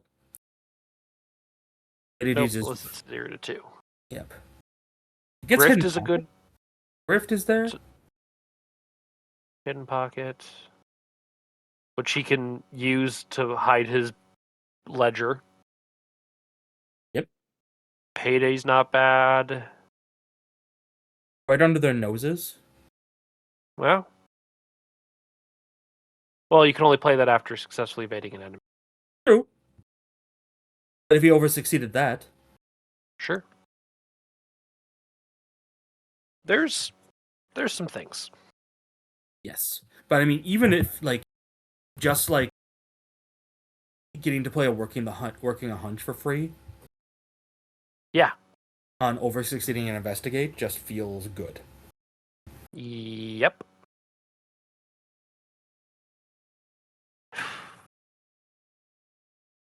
Shall we move on to the cards? Let's do it. There's the Entomologist's Almanac. The 1921 Lepidopterists. That was a terrible... I just butchered that. Yeah, it's the 1921 edition. Lepidopterists. You were pretty close. Lepidopterist. I wasn't too far off. It's a 3-cost, level 2 asset. Takes up a hand slot. It's item, tome, and science traded. Commits for a will, intellect, and a wild. After an enemy spawns at your location, place a resource from the token pool on this card as evidence. Limit once per game at each location. Fast, spend 2 evidence from Entomologist's Almanac and exhaust it to discard a non-weakness treachery at your location. Little rough that it's limit once per game at each location. Yeah. But it's actually, yeah, that kind of limits it in a weird way. If it was a level 0 card, I would understand that, because we have cards that are like that at level 0. Yeah. For 2 XP, I kind of would have liked that to be gone. Yeah, because I'm even thinking in Daryl, it's not even that great of an engine for Daryl. No. And he already has the Hawkeye camera, right? Because that works at each location only once. Yeah. And that's level 0. Like, I know it was designed for him, pretty much, but... Yeah. It's... I mean, Yeah, it feels a it little does fast discard a non-weakness treasury at your location sure. from play, like in my man Morris Robinson. It's not bad. um, and if there's a way that you can trigger it, it's a science card. There are ways that you can trigger its effects without paying its cost. Hmm. Like, so you wouldn't have to spend the 2 evidence, but those aren't super common. Like, Yeah. throw the book at them, I think, lets you do that. Yeah. But that's the thing. That's a thing. It's also a throw the book. Throw the book. Ignoring its action cost, if any. Well. Like I said, So, it's a little probably lower than I would like, or a little too expensive, yeah. XP wise. Everything else about it, I think, is on point.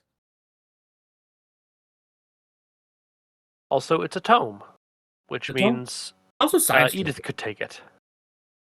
That's true. Oh, it's a science tome, which means Kate can put clues on it. Yeah. So like for Kate, I think this is a neat thing, if nothing else, because like she can like use it for outside of its text. Yeah. And if there's other science things that ever come out, it is a science card. So Yep. okay. Our next card is Mandrake Root. 3 cost, level 3.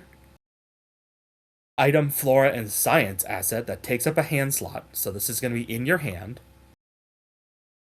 This is disgusting that I'm holding it in my hand.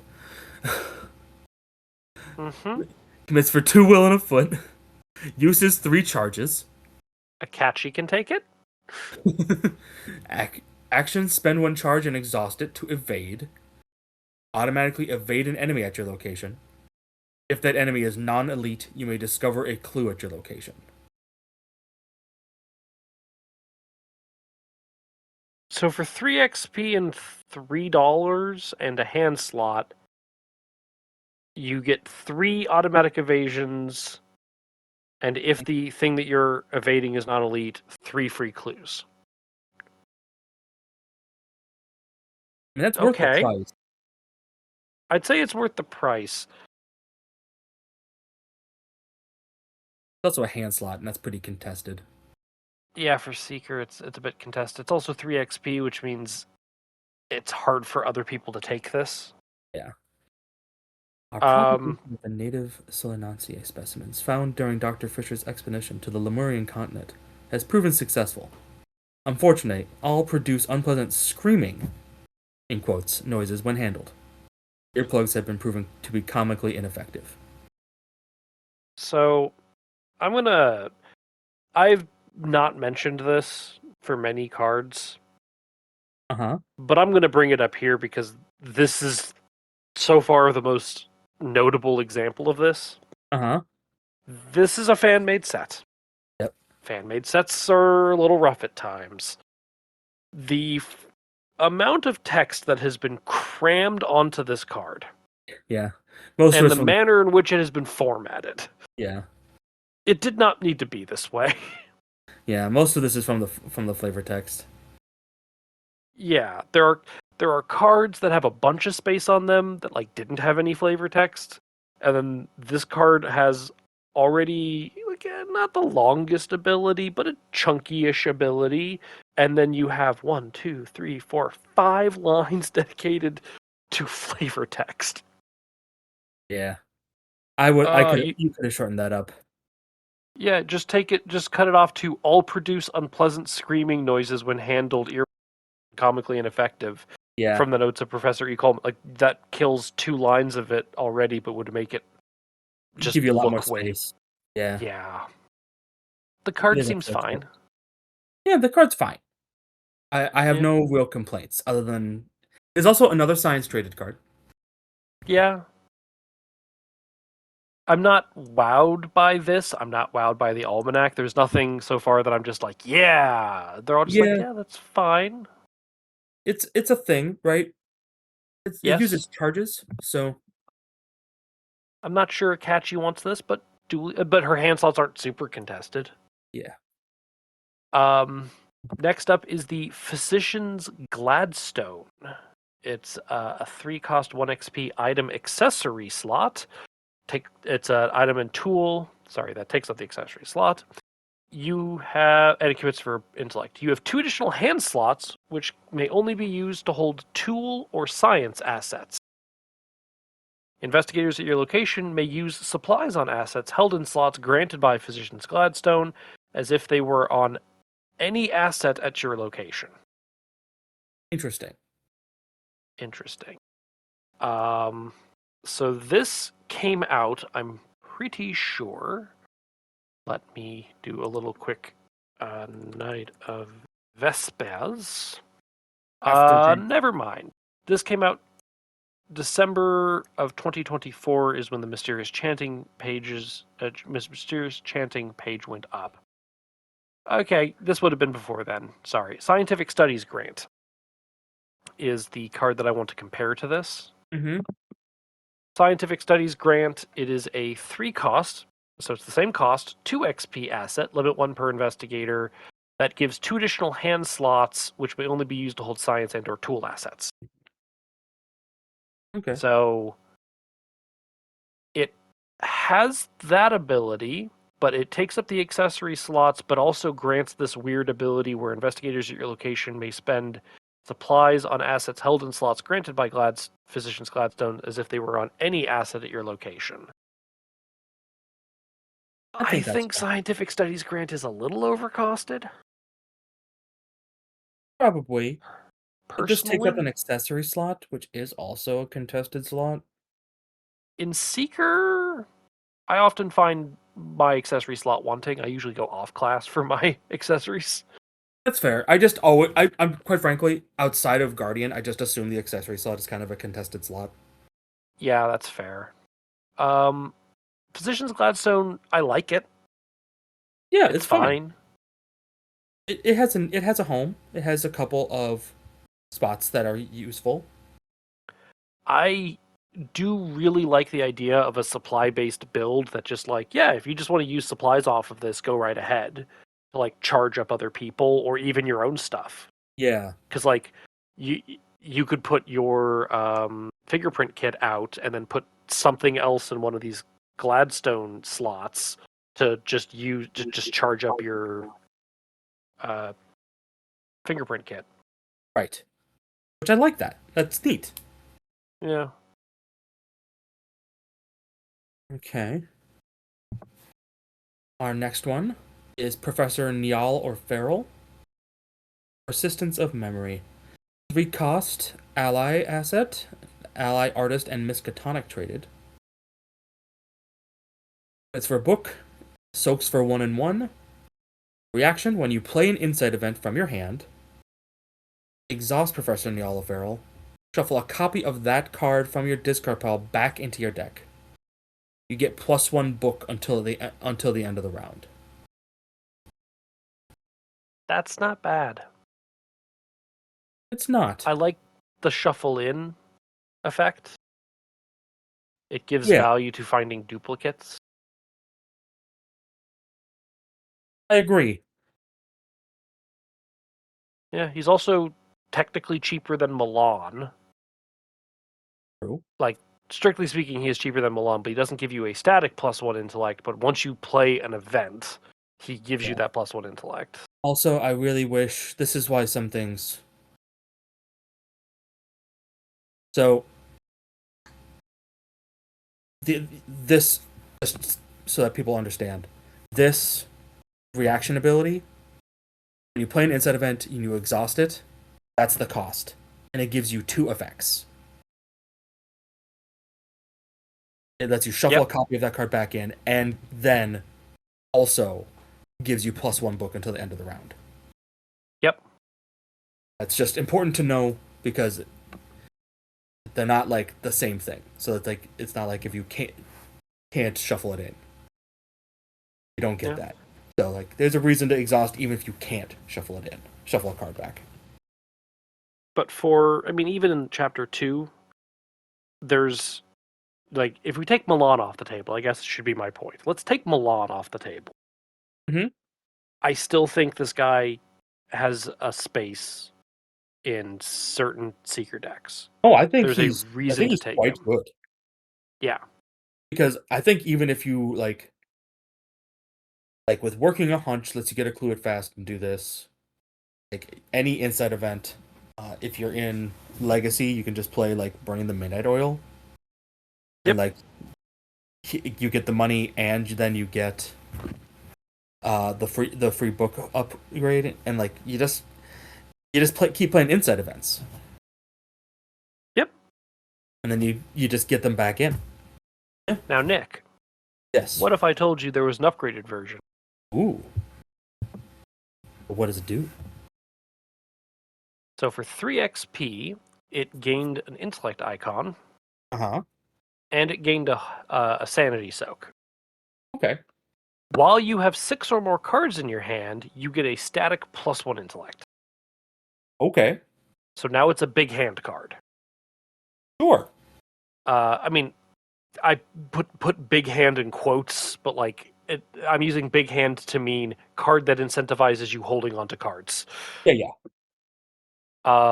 When you play an event from your hand, you can exhaust him to search your deck for a copy. Oh, I'm sorry. The bullet pointing. Yeah. I'm so sorry. The bullet It's the text. pointing. It's the text translation Yeah. that does that. So I'm looking at the card image itself, not just the text translation. So reaction: when you play an event from your hand, you can exhaust him and choose one. A. Search your deck for a copy of that card and play it as well, paying its cost. Or B. Shuffle a copy of that card from your discard pile back into your deck. Neat. Yeah, it's just giving you more of the like event manipulation. If you have a copy in hand but you haven't seen the second yet, this lets you get the second. If you've already seen the second and it's in your discard pile, it lets you shuffle it back into your deck, which you can Mhm. then find it if it's a myriad that you have. Yeah. Also, his flavor text. The level 0 version is I can still see her face, almost as if it was yesterday. And the level 3 version is after all this time, I still can't get her smile just right. Very sad. I like this guy. I like it too. This is a fun ally. This is the first secret card where I'm like, yeah. Yeah, this is a fun card.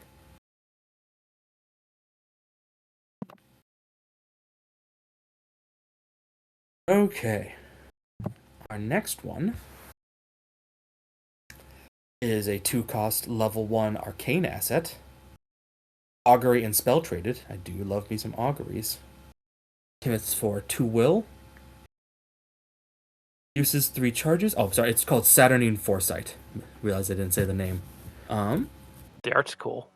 I do love the art. Reaction at the beginning of the Mythos phase. Spend 1 charge. Discard cards from the top of your deck until you hit a card with at least one wild symbol. At least one wild symbol is revealed. Commit that card to each test that takes place during this Mythos phase. Huh. If a weakness is discarded during this process, shuffle it back into the deck. Neat. Huh. Seeker skill support. Not even skills, just wild. That's fair. That's fair. Neat. It is I don't neat. have much to say about it. It's an effect it's a fine effect. It's not terribly expensive. It's not terribly high XP. It seems fine. Seems like a good way to dump a lot of your cards in the discard pile. Uh yeah, I that. That's not a bad way to do that either. Like for me, this is like anyone who has level 1 seeker access and is a survivor.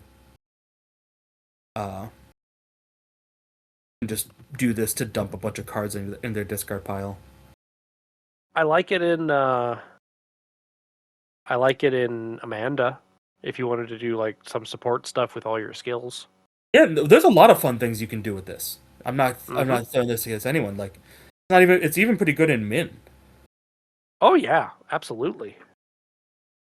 I'm a little sad Carson can't take it, but Yeah, like it gets neat. Like, there's a lot of fun, interesting things here that I think for a level 1 card is people will consider it. Now, Chad, what if I told you there's a level 4 card? I'm noticing a trend that most cards have 2 levels. Not every card, but most cards have 2 levels. There have been plenty of that. That might just be the 2 classes we've looked at so far. So Sure. the level 4 version replaces the Will for Wilds. Nice. Still has 3 charges. Reaction at the beginning of the Mythos phase, spend 1 charge. Reveal cards from the top until at least 1 wild symbol is revealed. Commit that card to each set that takes place during the Mythos phase. At the end of the Mythos phase, add that card to your hand and shuffle each other revealed card back into your deck. Neat. I Yeah, I like it. it's just Mythos protection. So here's my 2 thoughts. Yeah. Other than I like it. I do like this a lot. Just like I like what it's doing and I like how it's going about it and it's a clean way of doing it. Great. My 2 note thoughts are, one, I feel like this is a 3 or 4 player card. I'm not sure how often I'd play this in solo or 2 player. I could see it in 2 player if you plan your deck building and you know which, like, if you only have like 3 cards with wild icons, so you just know the card. Like, if you're Sure. Min, right, and you have survivor access and you can play with your discard pile, Sure. like, you can get a wild, and then as you're committing cards, it also adds a wild, right? If I remember Yep. correctly, how Min works. So, like, Once per round, when each investigator can, I forget the exact phrasing, but effectively, once per round per investigator, if they're at Min's location and they commit a card, they can add a wilds to it. so, and like, Which, depending on the card committed, like, can do a lot of things. Like, um, so I pulled up Min. yeah. After an investigator at your location commits a card to a skill check, that card gains a wild icon until the end of the test. So it would only work on one person's card or Okay. one person's test. Okay. Regardless, still wouldn't be the worst thing. But also, like I No. said, depending on the wild icon, uh, like depending on the skill card, like Mm-hmm. giving you successful test procs is also nice. Yeah. So like that's how I would try and think about it, is that you're gonna get like extra value out of certain skill cards. Yep. Here's my second thought. Yes. The first one was 1 XP. Uh-huh. For 3 XP, you get the card at the end of the Mythos phase. Uh-huh. Everything else that you revealed off of your deck gets shuffled back in. Yes. And the card is now 2 wild instead of 2 will. For a 3 XP difference, is that worth it? It depends on what you're trying to do. If you want cards in your discard pile, I don't think it's worth it. If you don't want cards in your discard pile, uh, so to me it's and like, cause especially if, like, to me this is an interesting card in like Daisy or anyone else who can, or Akachi. Oh, she can take it. Like anyone who can play with and add and keep adding charges to cards means that you get extra mythos protection, uh, extra card draw, and you get to, if you plan out your cards that have wild icons, you know the possible cards you're going to be hitting, and it will get committed to everyone. And if you get successful procs off that, and then the level 4 then puts it in your hand to use it again. So like if it's in 2 players, you can effectively triple up with a single use. Sure. And then you still get the rest of your cards in your deck. So like you effectively got to tutor a card into your hand and use it twice. Sure. Especially if it also gave you value. Like yeah, there's a lot I'm of value in that level 4 that I think is there. It does if you have yeah, 2 copies. If you have 2 copies, it also does find the other one. And like yeah. I don't know. I'm for a 3 XP difference, I'm not. How do I put this? I'm not sold on it being 4 XP, but I'm not like 100% like 3 XP is where it should live.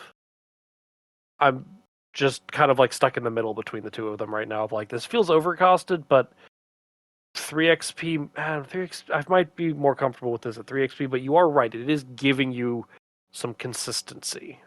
like the way I would see, like it's not just consistency too, like because Seeker is the model of consistency, quite frankly. Like they can find pretty much anything they want within the first couple turns.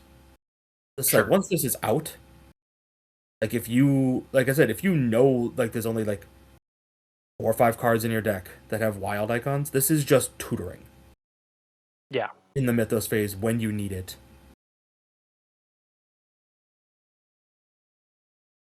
And then on top of that, the other thing that this does is that it stops you from like making your deck crap. Like because the other one puts your weaknesses back in, so that like it gets, like if you discard 10 cards, right? So now you're 10 cards less, but your weaknesses are still in there. Yeah. This stopping that is, I think, also the protection against yourself is also probably worth the extra XP. I mean, yeah, I see it. I'm not 100% sold, but I see it. Next up is Specimen Collection. It is a 0-cost asset, item, creature, and science traded. Creature's interesting. I've had a couple of those. Yep. But usually they're like living and ally. I don't know. Seeker has the one that came out in the Drowned City that it takes up an arcane slot. It's a thing in a beaker. Oh That's yeah, that's right. Fair enough. Fair enough. It commits for a wild. Investigators at your location may use resource tokens on Specimen Collection to pay for asset or event cards. neat. A reaction after an enemy is defeated at your location, exhaust it to put a resource token on it from the token bank. Okay. Yeah, that seems. It's not flashy. It's fine. Yeah. This seems like a card that is good in off-class mystics. Yeah. Or if your guardian is stapled to your mystic, or Yeah. sorry, to your seeker. Yeah. Yeah. Like this seems pretty good in like Roland. Yeah, Because it'll make him, a decent amount of money over the course. You can use it to pay for events. and assets. Yeah, but I assume by that for the most part he's gonna have his assets in play as he's doing this. But yes, if he needs replacement assets. Sure. Yeah. It's solid, right? It's one of those things where it's like, oh, nice, I found one. I found one early, and then it just works out, and anyone can use it. It is sad that it exhausts, but it's probably for the best. Yeah. Okay. Our next one is the Triangular Manuscript. Legacy of Saint Germain. 3 cost, level 1. Item, tome, relic, and occult traded. Edith can take this 3 different ways. Yes. Takes up a hand slot, commits for 2 books. If there is a card attached to the Triangular Manuscript, you get +1 book while investigating. Reaction. After you succeeded a skill test on an event card by 3 or more, exhaust it, attach that card to the Triangular Manuscript. Limit 1 card attached. Reaction. After you discover the last clue from a location, exhaust Triangular Manuscript, add the card attached to the Triangular Manuscript to your hand. I really like a lot of this event manipulation and event play stuff going on. Yeah, there's some neat things Yeah. that you can mess with. For 3 cost 1 XP, this seems fair. Yeah. It's good that it's not level 0, so you can't just play around with it right away. Yep. But it's available to almost anyone with yellow. Yeah. Yeah, it's neat. Yeah, and just the emphasis on event play, like, heck, imagine this in Trish. I was about to say you can play around with this in Trish. It's succeed at a skill test on an event card. Yep. That's pretty neat. Mm-hmm. But wait, what if it was level 4? Ooh. Level 4, still 3 cost. In addition to its 2 intellect, it gains 2 will. Item, tome, relic, occult. If there is a card attached to Triangular Manuscript, you straight up just get +1 book, not +1 book while investigating, just +1 book. If there are 3 or more cards attached to Triangular Manuscript, you also get +1 will. Neat. After you succeed a skill test on an event card, you can exhaust Triangular Manuscript to attach that card to Triangular Manuscript. No longer need to succeed by 3. Correct. And it's now limit 3 cards attached. And then reaction after you discover the last clue, you can exhaust it to add a card attached to it to your hand. Interesting that we didn't note before is both effects on both the level 1 and level 4 are exhaust effects, so it is a slow process. That is fair. That seems like a worthy level 4 card. Yeah, after you succeed a skill test on an event card, you can just attach it, and then after you discover the last clue, you can just get it. That seems pretty deep. And it's giving you stats. Yeah. Yeah, it's pretty decent. And it's unique, so you can't stack them. Yep. Takes up a hand slot. It's a tome. Insert comment here about Daisy. Insert comment here about how easy it is to find. It is pretty easy to find. Like, Daisy isn't upset with this, but there's no action on it. No. Parallel Daisy actually might like this more. Probably. I just like this for, like, if you want to, like, just burning the midnight oil and just, like, whoop. Yeah. Right underneath it goes. Yeah, so we've had all this asset play. Sorry, we've had all this asset play that deals with events. There's not many events in this set. By name. Yeah, there are 3 by name. Okay, our first one here is Dredge the Past. Man, you gotta stop doing that, man. Like, I thought we'd been over this.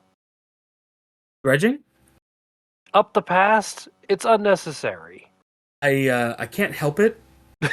I'm sorry. Broken mechanics, and Dredge is just the most broken thing. Oh, that's a good cut. Also, I realized after I made my joke comment how serious I sounded. I'll be honest. Sorry, keep going. I was thrown off because I wasn't sure if you were talking about the dogs. That's what threw me at first. Okay. Dredge the Past is a 1 cost event, insight traded. It's for a book. Shuffle an insight event in your discard pile back into your deck. Reaction: if it's in your discard pile, you may choose to add it to your hand instead of drawing a card during the upkeep phase. It literally dredges, pretty much.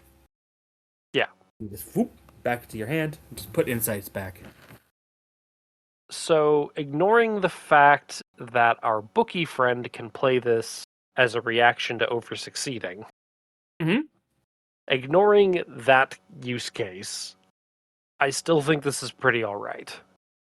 Yeah, no, it's pretty good. As long as you have enough insights, you can like use like what's the card? What's the new card that came out in chapter 2, the skill card? The one that like lets you find insights and play them. Man, my brain is not. I'm trying to help you, I swear. Establish motive. Yeah, it's established motive. I'm sorry. Yeah. I Establish think you motive. mean detect his intuition? No. Establish motive. So, I'm being a jerk because I know he you are. uses I know you are, the same word. but I want to be clear because this is being recorded. It's established motive. Yes. Yes. Established motive.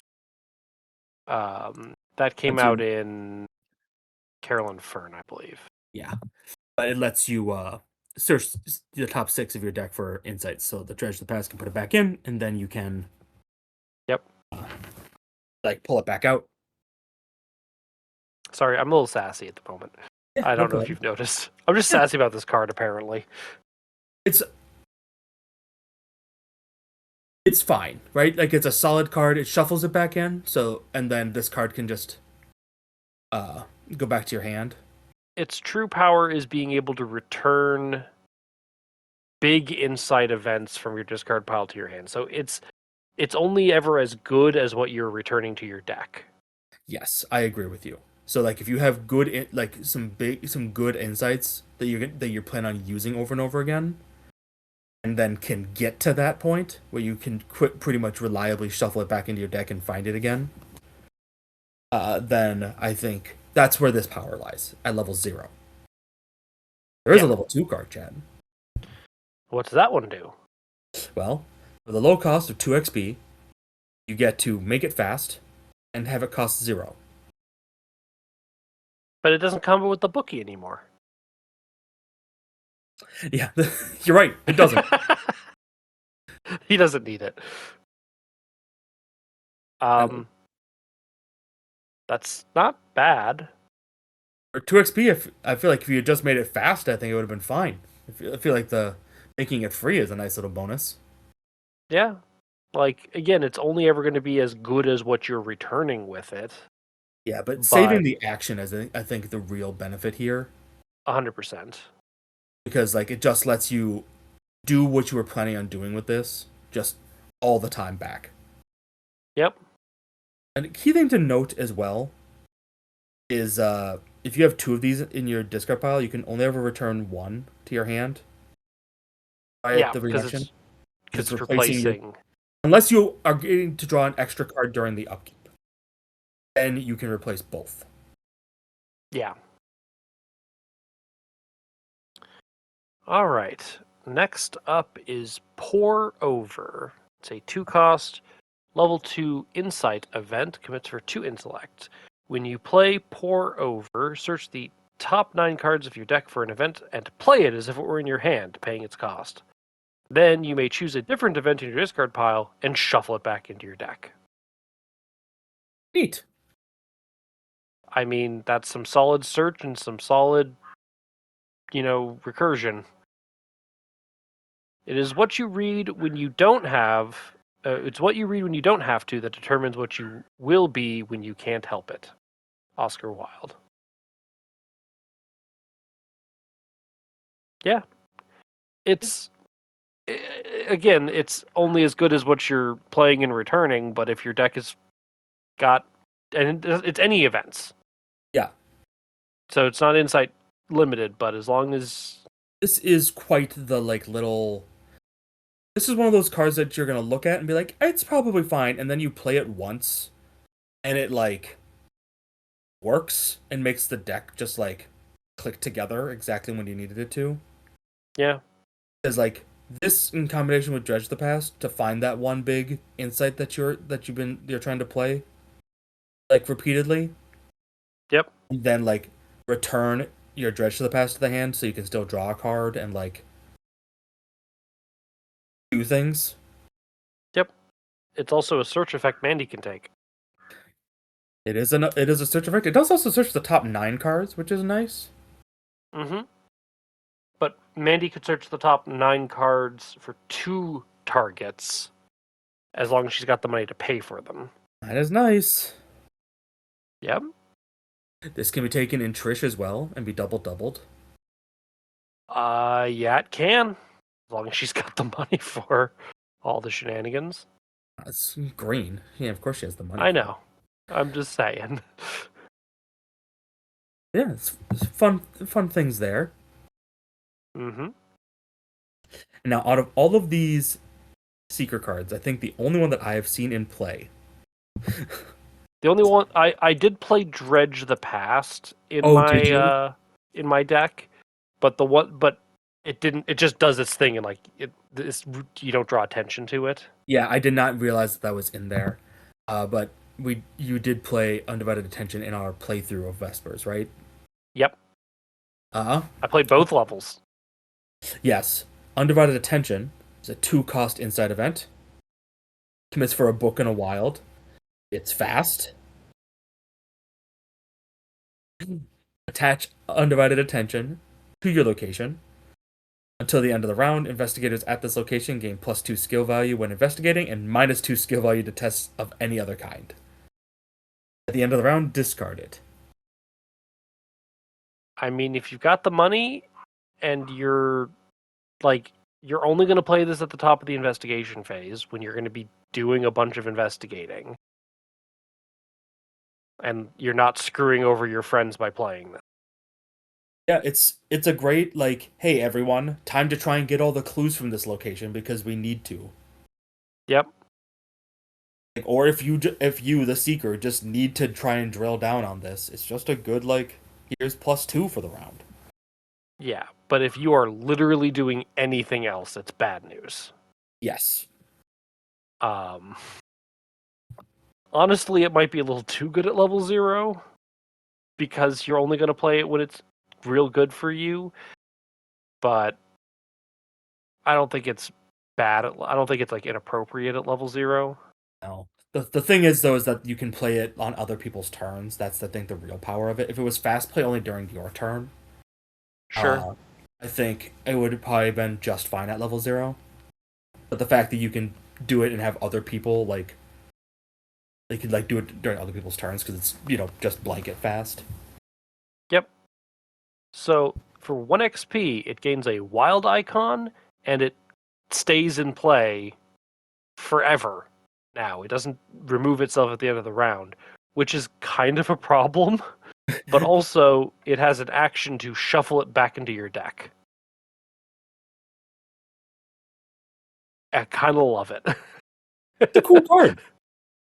I remember Where it it's coming just in. I remember it coming in clutch a couple of times when we were playing through Vespers.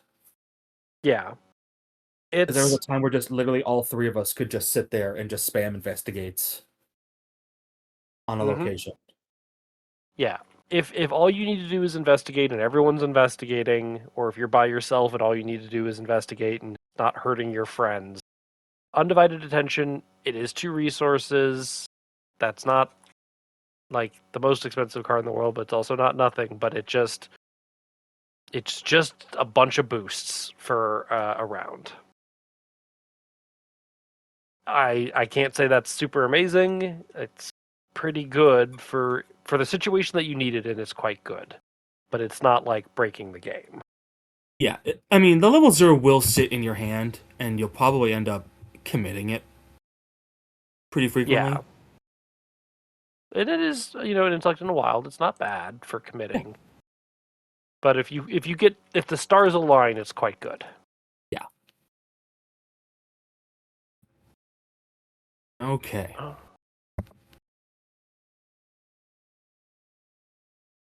Onto the skills. Yep. Our first one is quite the achievement.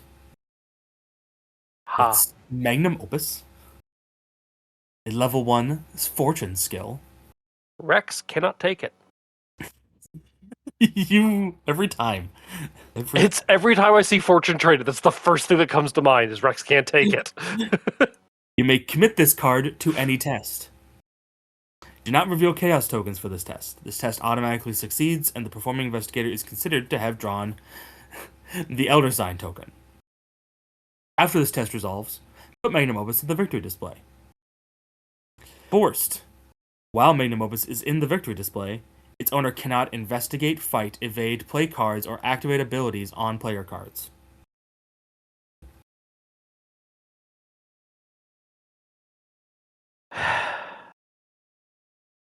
It also has victory 0. So, like,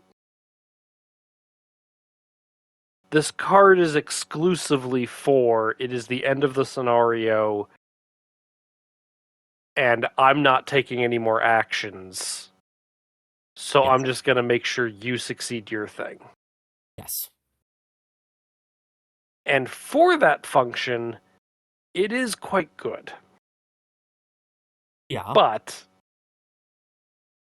it has no icons. Uh-huh. I don't want to commit it to anything before that test. Uh-huh. It's a dead card Yes. until that, like, it is an unusable dead card until that time. It is.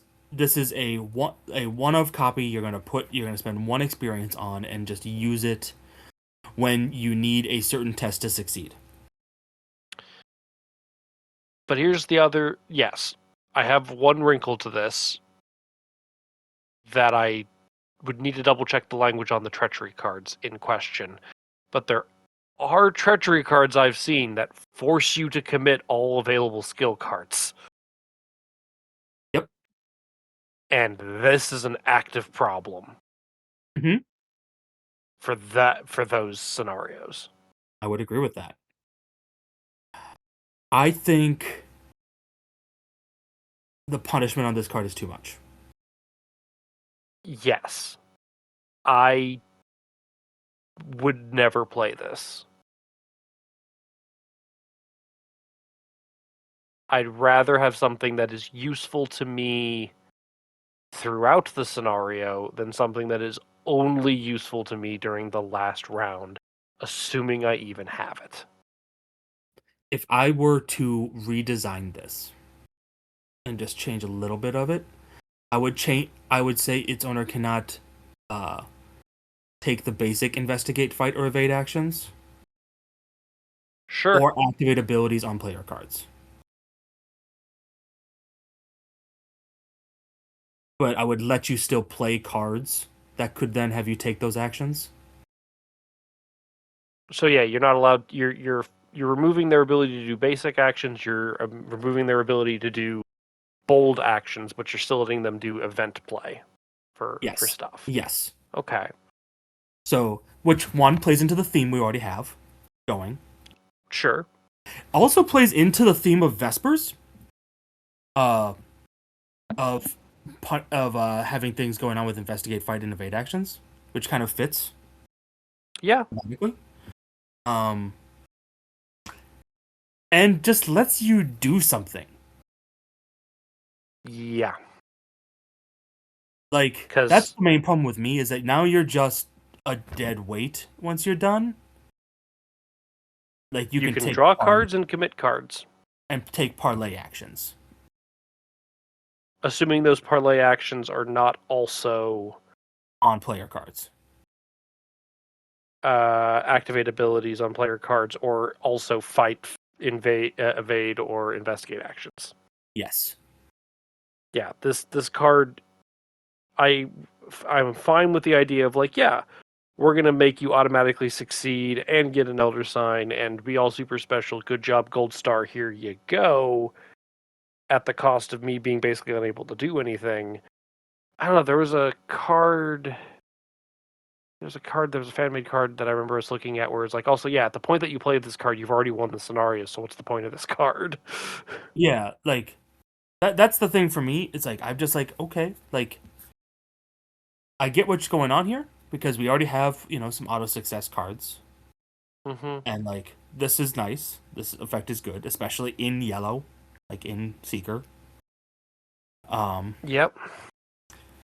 I just think that like they should be able to still like play cards, right? It almost feels like a Mystic card.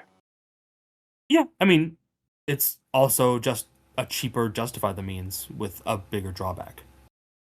Yeah, that too. Yeah, I'm not saying that there's no place for Magnum Opus. I'm not saying that it is.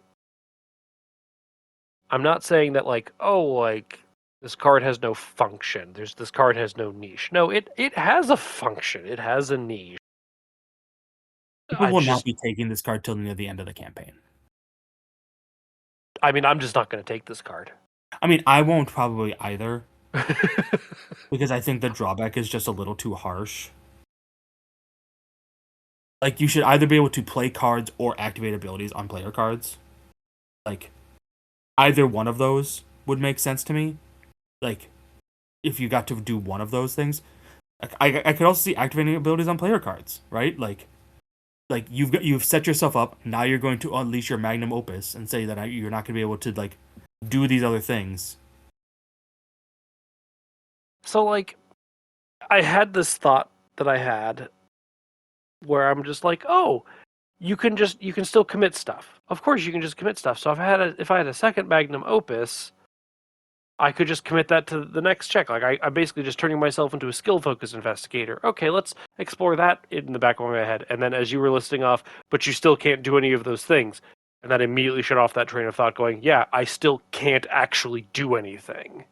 Yeah, that's my problem, right? Like Yes. you can't be a skill like if that was the thing that they wanted to do, like I'm gonna cut myself off, right? Like a bunch of things, but I can still like narrow my focus down to this.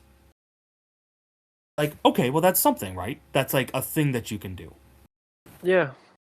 But like this literally like turns off everything. Like not even Rogue does that to themselves. No. Mystic doesn't even do it to themselves. They shoot themselves in the foot all the time. On purpose sometimes even. Yeah. Yeah, I don't I don't like it. It just Okay. it cuts off your own hand despite your face. Yeah. Unless you are unless it's like the last action of the game, and then I it's guess Carson can take it.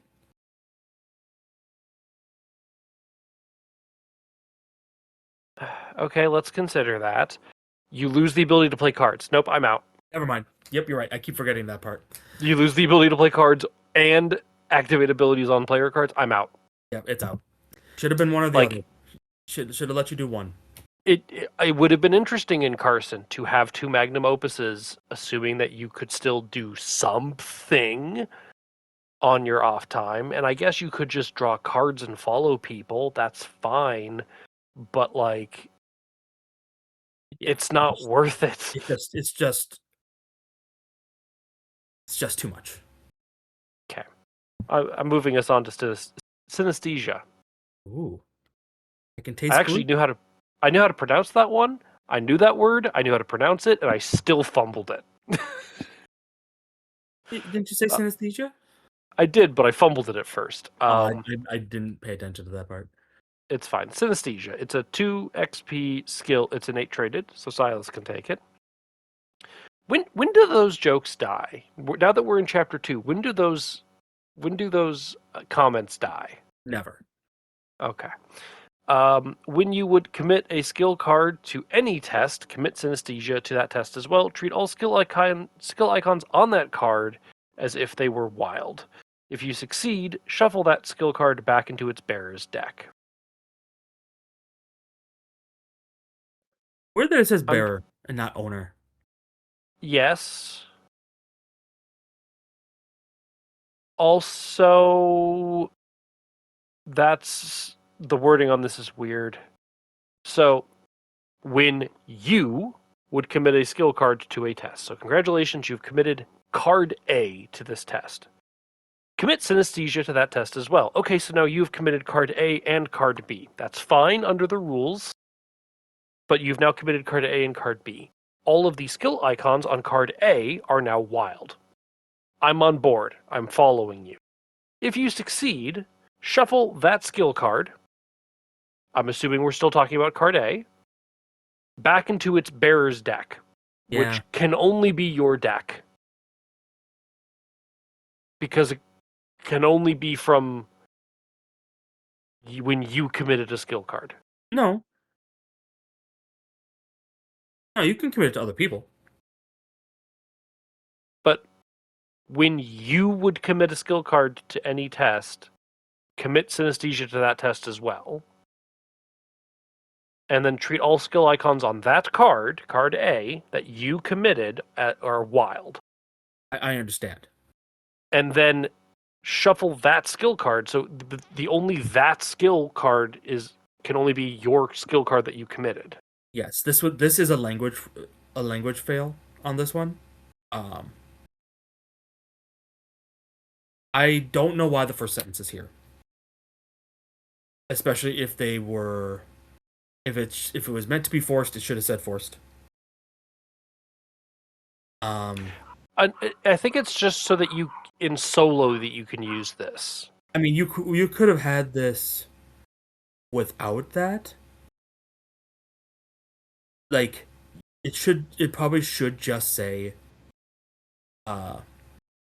treat all skill icons on one other card in the test as if they were wild. One other committed card to this test as if they were wild. And then if you succeed, shuffle that. It says skill card, so then say skill card, right? So then shuffle that skill card back into its bearer's deck. Like, the easiest, yeah. Basically, the way that I had it kind of spooling up in my mind was,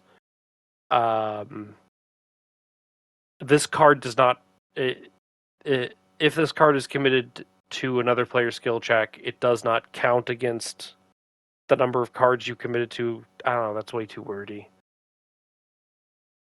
I'm trying to preserve its ability to be committed with something else you committed to somebody else's test. But it feels to me like this was supposed to be forced when you commit a skill card to a test that you commit this as well. Oh yeah, it's not even a reaction. Yes. I believe it was supposed to be forced. Yeah. Well, not forced, but optional forced reaction. Well, I mean, if that's what they wanted to do, and like I said, I just think this is a bit of the language on this is weird. On top of that, the way you'd want to phrase it in Arkham. Yeah, there's so I can understand why this one did not quite land. I believe it seems like the intent is either to have it be forced to whenever you commit a skill card, you can commit this as well. Because that way, it no matter what breaks past the limit that you Yeah. Because forced effects just take precedence over almost all of the rules. Yep. And then it would treat all skill icons on that card as if they were wild. So effectively, you can add a bunch of wilds at the cost of 2-for-1ing into someone else's check or your own. Yep. And then if you succeed, you shuffle that card back. It should just say back into your deck because you're right. It will only ever be your cards. Yeah. And they only work on other skill cards. Yeah. There's something about this card got all screwed up somewhere along the lines. Yeah, the language on it got weird, but it was going to be tricky in the first place for the effect that they think they were trying to achieve. Yeah. But for what we think the effect is, what do you think about it? For 2 XP, it's honestly, for this effect, I wish it was 1 XP or no XP. Because all you're doing is, fine, you're doubling up. For 2 XP, if what I wanted was 2 XP to be able to commit a second card to a skill check and make all the icons on a skill card wild, Guardian does that in a repeatable fashion for 2 XP. Okay. Hear me out. What if I just said the name Amanda Sharp?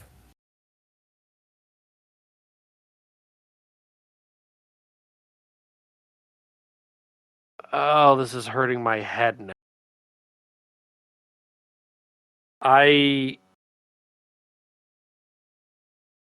It just would change the first card she committed. Oh god, I hate this in Amanda. Because you is it okay, let me look at Amanda. Because if you discard synesthesia and put it underneath her, it will So go at into the every skill test. so forced at the start of a skill test you are performing, commit the card beneath Amanda Sharp if able. Do not discard it when the test ends. So then if you commit other skill cards, it turns those into wilds. And then if you succeed, those skill cards then get shuffled back into your deck. Sure. I think for this card, the existence of Amanda probably should have it be 2, because otherwise that might be a lot of value just for her. I mean, it just shuffles them back into your deck. Yeah, but she inherently draws more cards. She just inherently draws cards. I get that, but I'm just like, okay, I'm just going to be upfront about this. After this discussion about synesthesia here, I am just so like over this card right now, That's fair. where I'm just like, this is not working in whatever way this was meant to work. It is not. Hey, it's like synesthesia. So like, Art it imitating life on that feels, one. it feels. I You feel don't like you want can taste to. purple? Yeah, I don't want to grade this card because I don't even know what this card does. That's fair. I get that. So it's just like, yeah, sure, under that interpretation in Amanda, is it kind of really good? Yeah. But I don't even know if that's how it's supposed to work, and I don't even have a clear enough understanding of it to know if that is how it's supposed to work.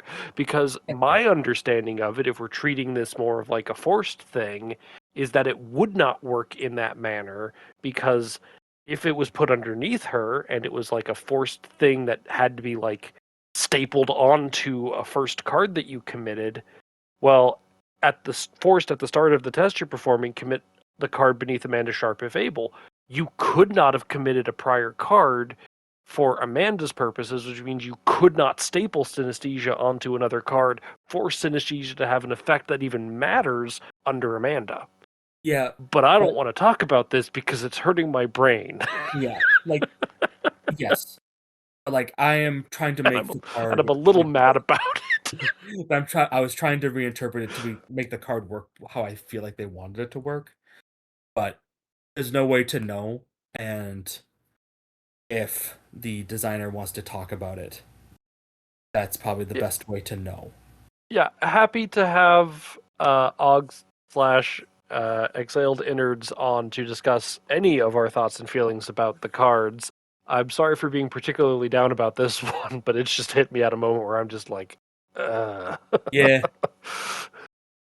it's the last. It's probably the last card we'll be doing today too. So Yeah, it is it the last happens card to we were be doing today.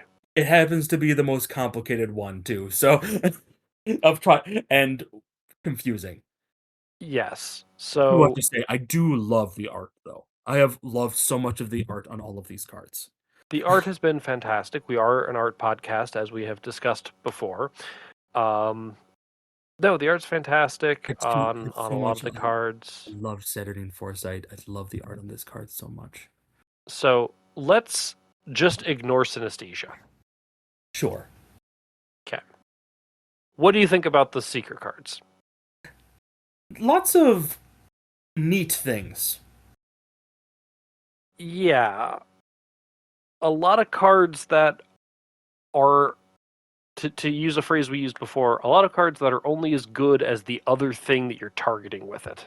Yeah, it's very much so there's a lot of like things here, but not like I don't want to put this.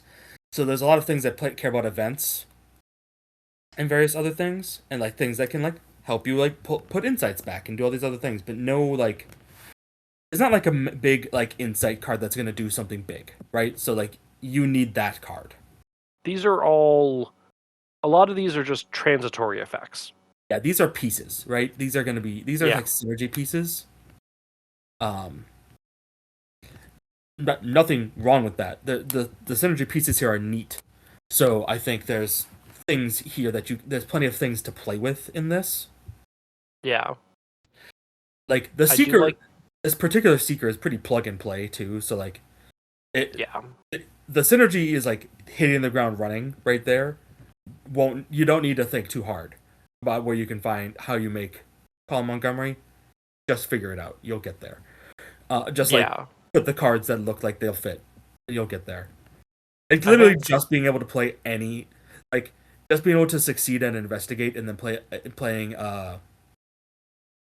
Faustian Bargain at fast. Like that's Yeah, it's pretty already good. crazy. I think Professor O'Farrell and Saturnine Foresight are my two favorites. Yeah, I particularly love Setting Foresight, mostly because I love auguries. Yeah. And this particular one is good. I love the art on it. Um, and it also fits into my my investigator. So Yep. and it's neat in him too. So Yep. a particular card that I think it's just one of those things that I think is neat. But otherwise, also the triangular manuscript is it's just a solid like tome for most Yeah. seekers. The events Like are solid. the event The cycling is skills are very kind neat. of the skills are kind of like no shows. Unfortunately, they kind of miss.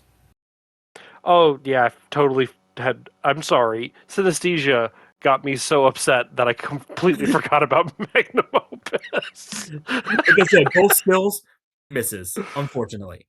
But Yeah. Yeah. but otherwise, like the things here are solid. Like The event pieces are very solid. There's a lot of event shenanigans here. yeah, like I'll say this: if you're gonna play with these cards, I think you'll be happy with most of the pieces that you find, and I think they'll just kind of plug right into a lot of seekers. Yeah. Because let's be honest, Seeker doesn't need a whole lot of fancy toys. No. Also, Professor Nalo Farrell does work with extra Miskatonic slots because he's Miskatonic traded. This is true. All right. He's also not technically unique, but I feel like that's just a typo. Yes, I'm assuming he's supposed to be unique. Yeah. Typo. So. Yeah. All right. So we're going to be done for tonight, and then next time, do you want to pick the next one, or do you want to roll for it? Oh no, well, we're gonna keep rolling. Okay. More You want to fun. roll for it? I'll roll for it now. Yeah. Reroll There we fours go. on a D4. Well, I was going to just roll a D6 and divide by 2. You know what? That's better. Unless we want to count neutrals. Nah, we'll do neutrals last.